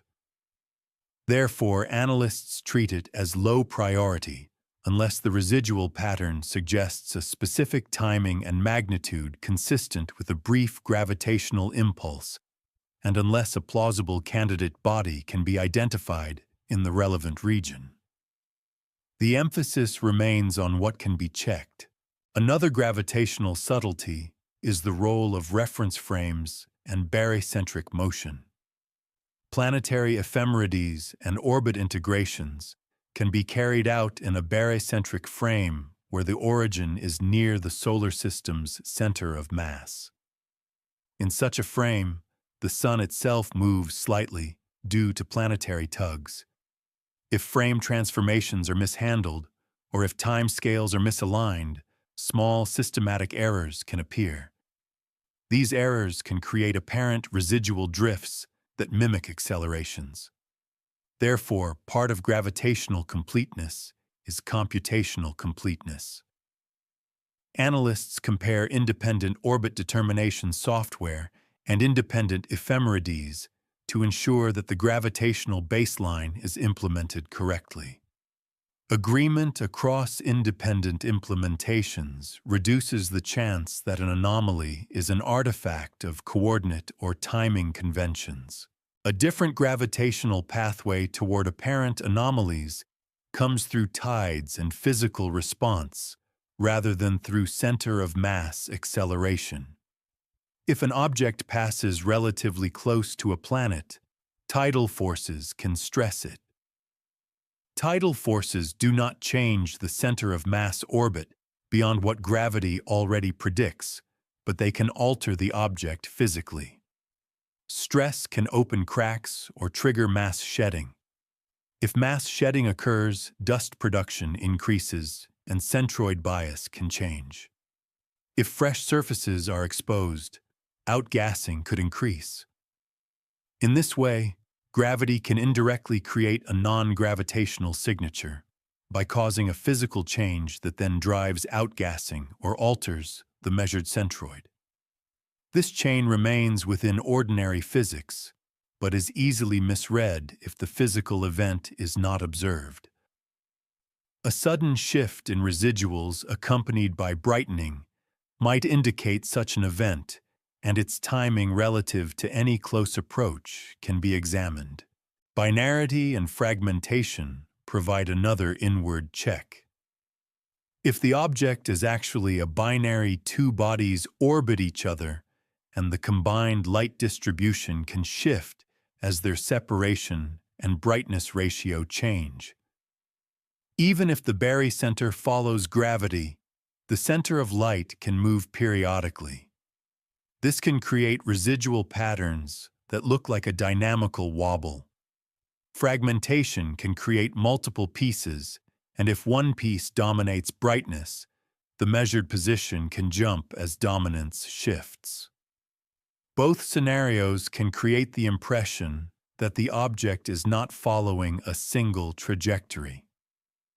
Detecting these requires imaging light curve anomalies or other evidence. In the absence of evidence, they remain possibilities, but not conclusions. Yet they matter because they demonstrate how an object can look as if it is resisting prediction, when in fact the prediction is being compared to a measurement that does not correspond to a single stable physical point. Gravitational resonance behavior is another concept that can be mistakenly tied to the idea of weighting. In some configurations, a small body can share an orbital period with a planet, or can be trapped in a resonance that causes its relative motion to the planet to remain bounded. Such objects can appear to linger near certain relative longitudes over long times. In the case of co-orbital motion, a body can share a planet's orbit and remain near a stable region relative to it. Translating weighting into this kind of dynamics requires strong evidence because resonance is a long-term property. The measurable test is to integrate the orbit under gravity forward and backward and examine whether the relative angles and semi-major axis remain in resonance. This requires a well-constrained orbit and often requires accounting for non-gravitational forces if they are present. Without such analysis, resonance language is premature, but the existence of these dynamical states shows that resonance-like behavior can be purely gravitational and does not require any failure of physics. When the gravitational environment is fully accounted for, and when computational and data association pitfalls are controlled, whatever residual pattern remains becomes more trustworthy as a physical signal. Yet even then, the signal may not demand an exotic interpretation. It may demand a more complex combination of known non-gravitational forces or a more careful handling of centroid bias. The gravitational completeness check therefore serves a clear purpose. It removes the possibility that the object's apparent deviation or residence is simply a product of missing gravitational terms or misapplied frames. It also reminds that gravity can indirectly trigger physical changes that then create non-gravitational signatures.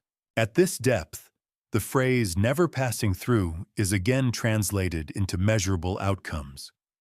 A bound orbit, perhaps resonant, would mean return or long-term residence. An unbound orbit would mean passage. A small, non-gravitational acceleration could shift the classification near the boundary. A fragmentation or binary could confuse what is being measured. Each of these is testable in principle. The next inward region is therefore not about adding new physics, but about stating what is currently constrained and what remains ambiguous, and about emphasizing prediction tests and multimodal observations as the path to clarity. If the object appears to wait, the disciplined approach is to ask which measurable dynamical state or observational bias produces the appearance, and which additional measurements would distinguish among the ordinary mechanisms that remain.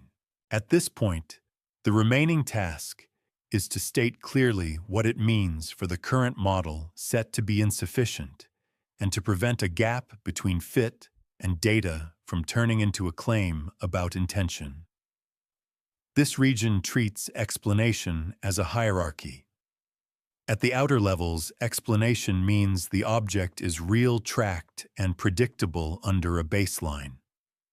At intermediate levels, explanation means residuals are understood as measurement systematics or as known non-gravitational forces.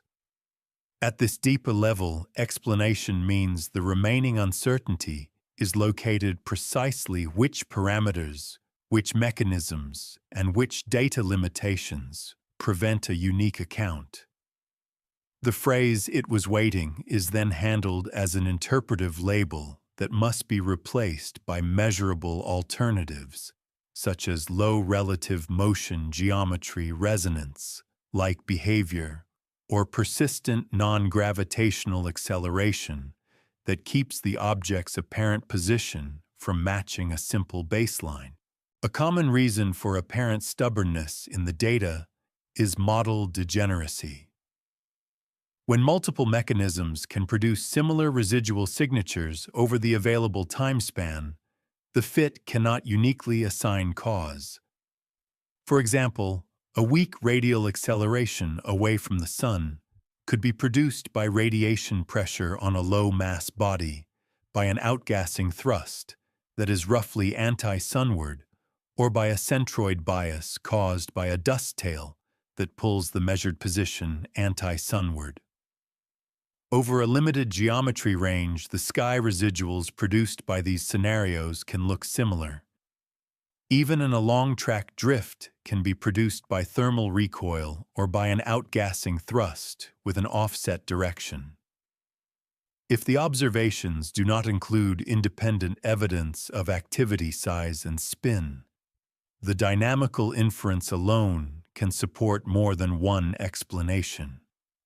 In that case, the correct statement is not that the object behaves inexplicably. The correct statement is that the current data allow more than one physically plausible model. Another reason is time-variable forces. Standard non-gravitational parameterizations often assume smooth functions of heliocentric distance, but real bodies can have forces that change with rotation, with surface evolution, and with episodic events. If the object experiences a small outburst, the thrust history is not smooth. If the object tumbles, the direction of thrust or thermal recoil changes. If dust production changes, centroid bias changes. A smooth acceleration model will then fit imperfectly, leaving residual structure. The residual structure does not imply new forces. It implies the force history is more complex than the model. Without continuous monitoring, the difference between smooth and episodic behavior can be hard to detect, and the model can only approximate.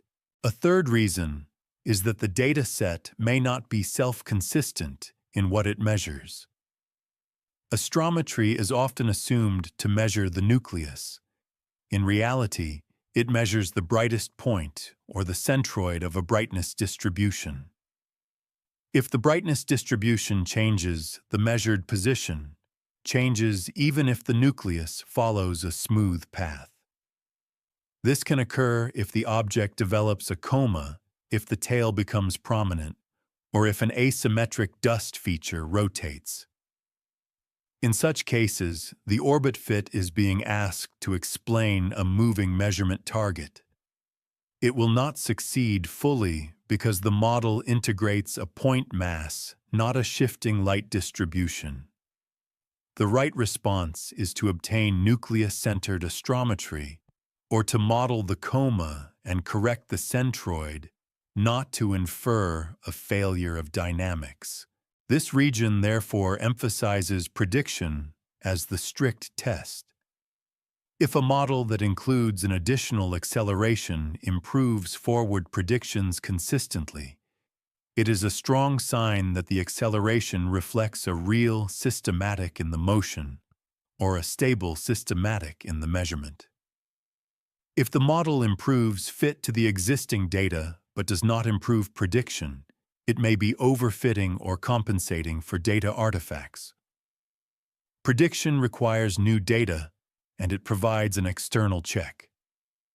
In the context of the title, a sense that the object is waiting often arises because it remains in view, and because repeated predictions are updated. The discipline is to separate the ordinary iterative refinement of prediction from a true inability to predict. Precision also demands realistic uncertainty. If measurement uncertainties are underestimated, residuals appear more significant. If they are overestimated, real signals can be hidden. Analysts therefore examine the residual distribution check for outliers and adjust weights. They may use robust methods that reduce sensitivity to outliers because a small number of biased points can create a spurious drift. They also compare independent reductions. If different teams using different pipelines reach the same residual pattern, confidence increases. If they do not, the anomaly may be procedural. The measurable translation of weighting is now constrained to a small number of scenarios. One is a geometry-driven residence where apparent motion is low and the object stays in a region because of relative velocity and elongation.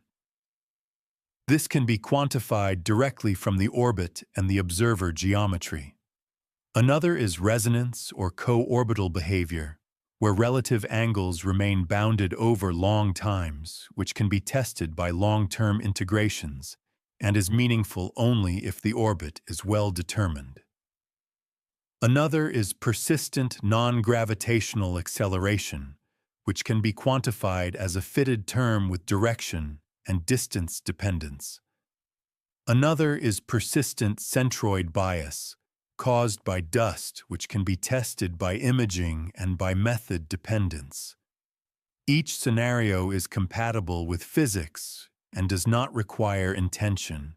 Each scenario points to specific observational needs: more astrometry over a longer arc, deeper imaging to resolve coma photometry, to measure spin spectra, to constrain gas thermal data, to constrain size, and multiple independent pipelines to confirm robustness. In this region, it becomes important to state what remains uncertain without speculation. If the orbit classification between bound and unbound is sensitive to non-gravitational terms, that sensitivity must be stated.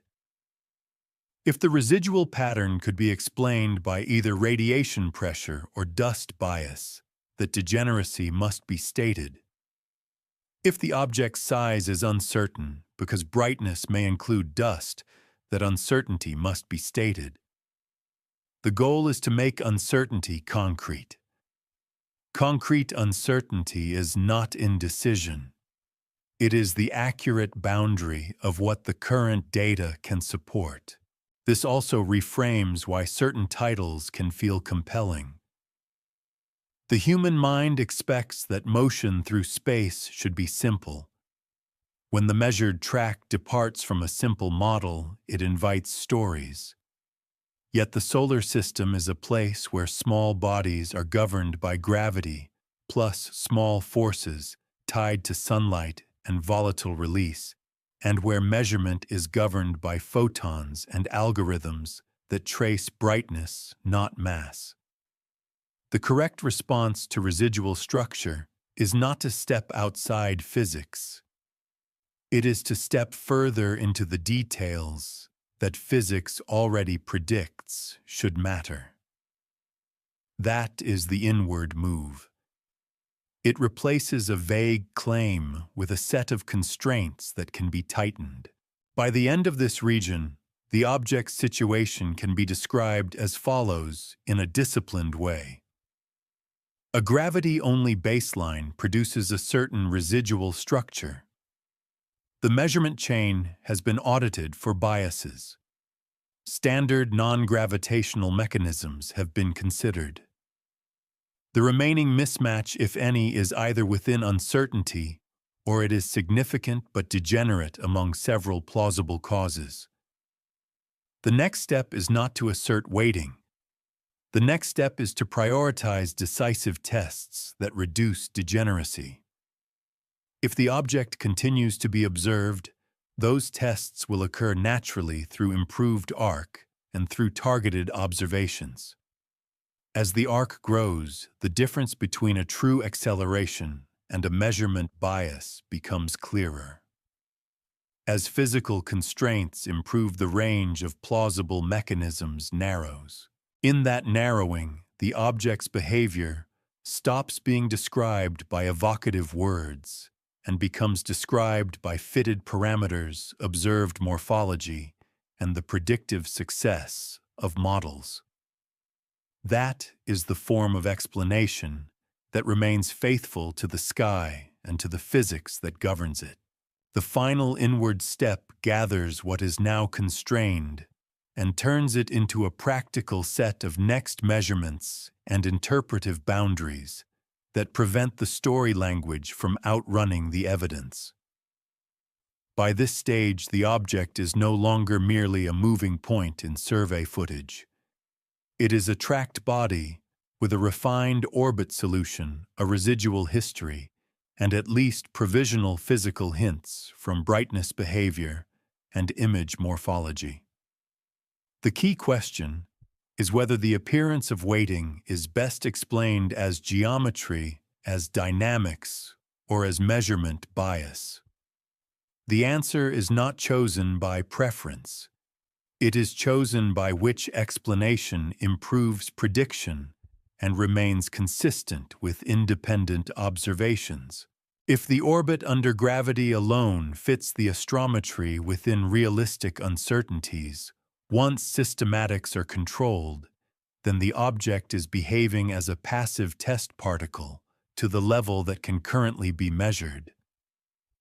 In that case, any sense that it was never passing through is an artifact of how the observation window intersects its motion. The measurable interpretation becomes residence in observability. It remained detectable for an extended interval because its elongation from the sun and its apparent angular speed kept it in surveyable sky regions, and because the observing network followed it with dense cadence. This is a genuine and measurable form of presence, but it is not a dynamical state that implies stasis. The object still moves along its orbit. The weighting is in the human sense of attention and visibility, not in the mechanical sense of altered motion. If residuals persist coherently beyond uncertainty and across independent instruments, then an additional term is required, but the term must be described precisely. A fitted acceleration should have a direction in an orbital frame, a distance dependence, and a timescale.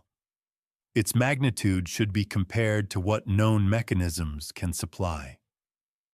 If the direction is largely radial and away from the sun, radiation pressure and anti-sunward outgassing become candidates, and dust centroid bias, remains a confounder. If the direction is a long track, thermal recoil or an offset outgassing thrust becomes more plausible. If the direction varies, rotation-dependent forces or centroid shifts become likely. In each case, the best model is the one that improves forward prediction, because prediction is the test that prevents a model from merely absorbing past noise.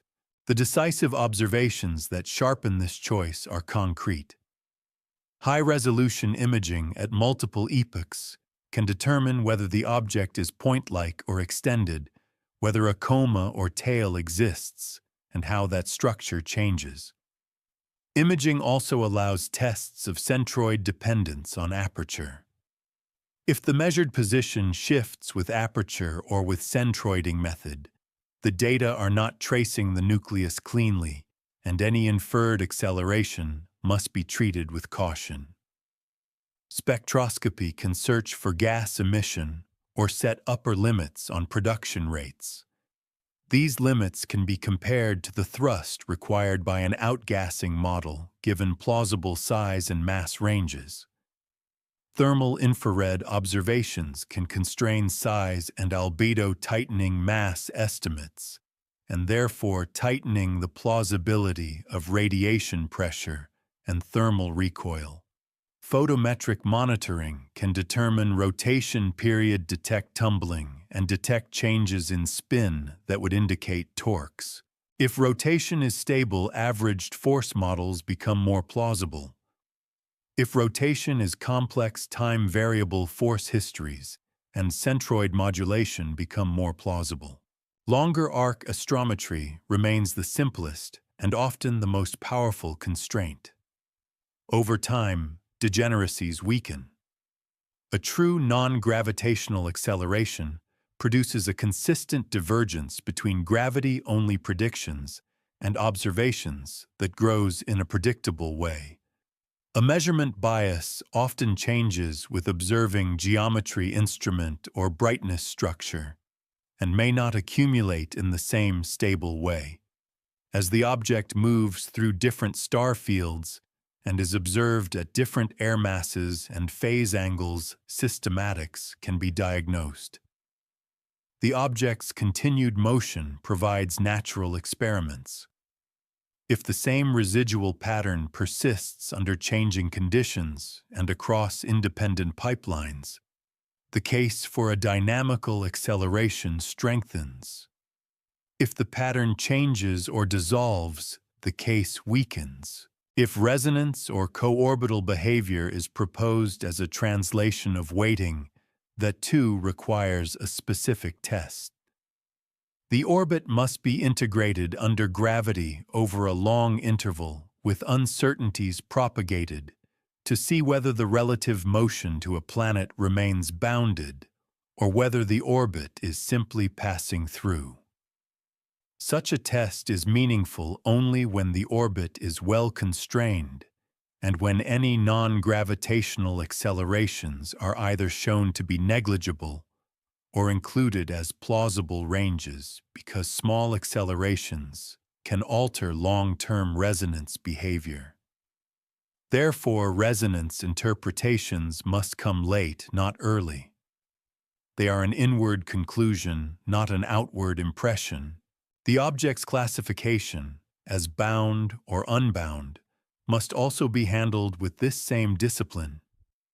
If the gravity-only orbit lies near the boundary, non-gravitational forces can shift the inferred eccentricity. An object that appears slightly hyperbolic under gravity.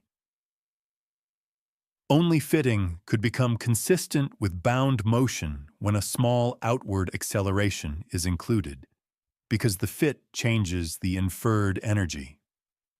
Conversely, an object that appears bound could be nudged toward unbound in a different modeling assumption.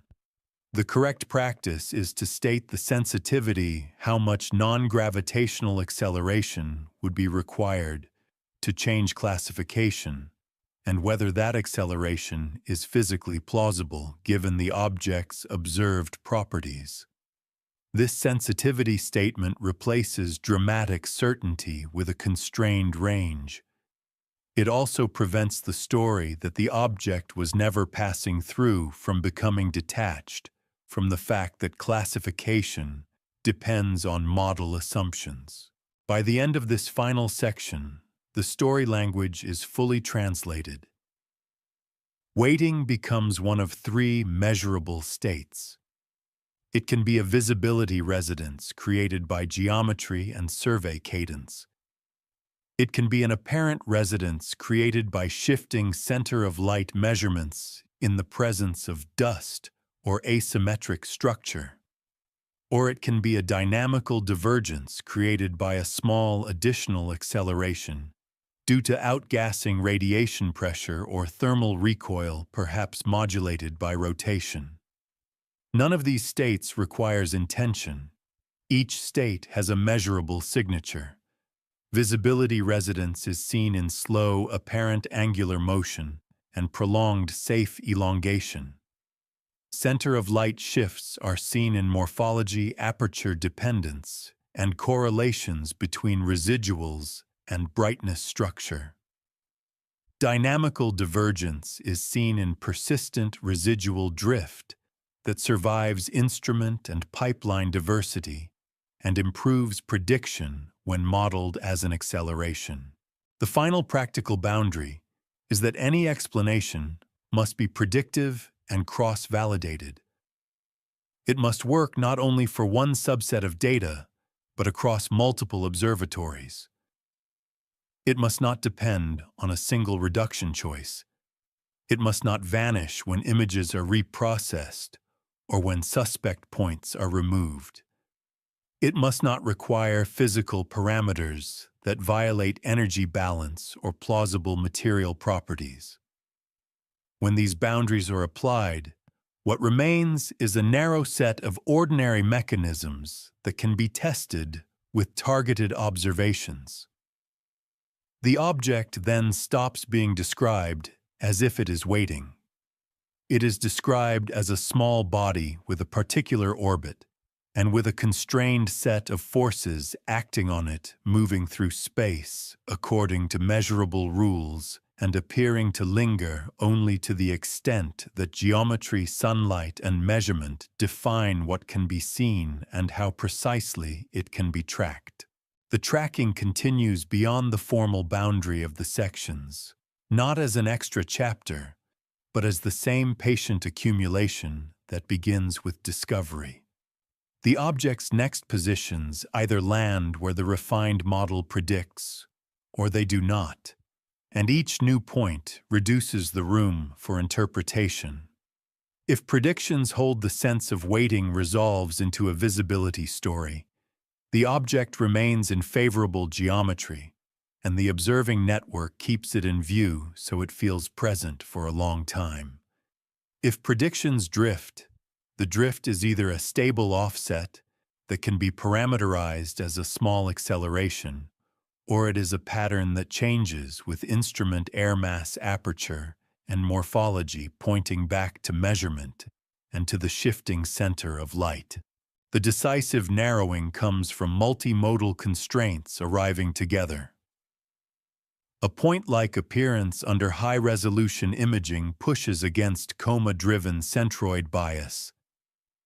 A detected coma or tail, especially with asymmetry aligned to residual direction, makes centroid bias and outgassing more plausible.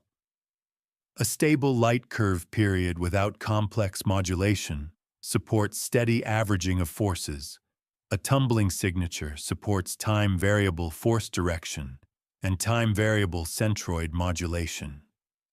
A thermal size estimate tightens mass and therefore limits radiation pressure and thermal recoil to specific ranges. Spectroscopic upper limits on gas production tighten how much outgassing thrust is feasible. As these constraints tighten, the residual pattern stops being a canvas for dramatic phrasing and becomes a set of numbers tied to specific mechanisms. In that final framing, the object is not treated as a visitor that chooses to pass or not pass. It is treated as a small body whose motion is the sum of gravity and small additional effects that depend on sunlight, heat, surface state, and measurement practice.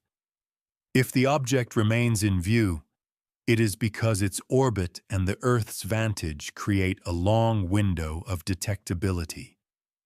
If it deviates slightly from a gravity-only path, it is because momentum is exchanged through gas dust or photons, or because the measured centroid is not the nucleus.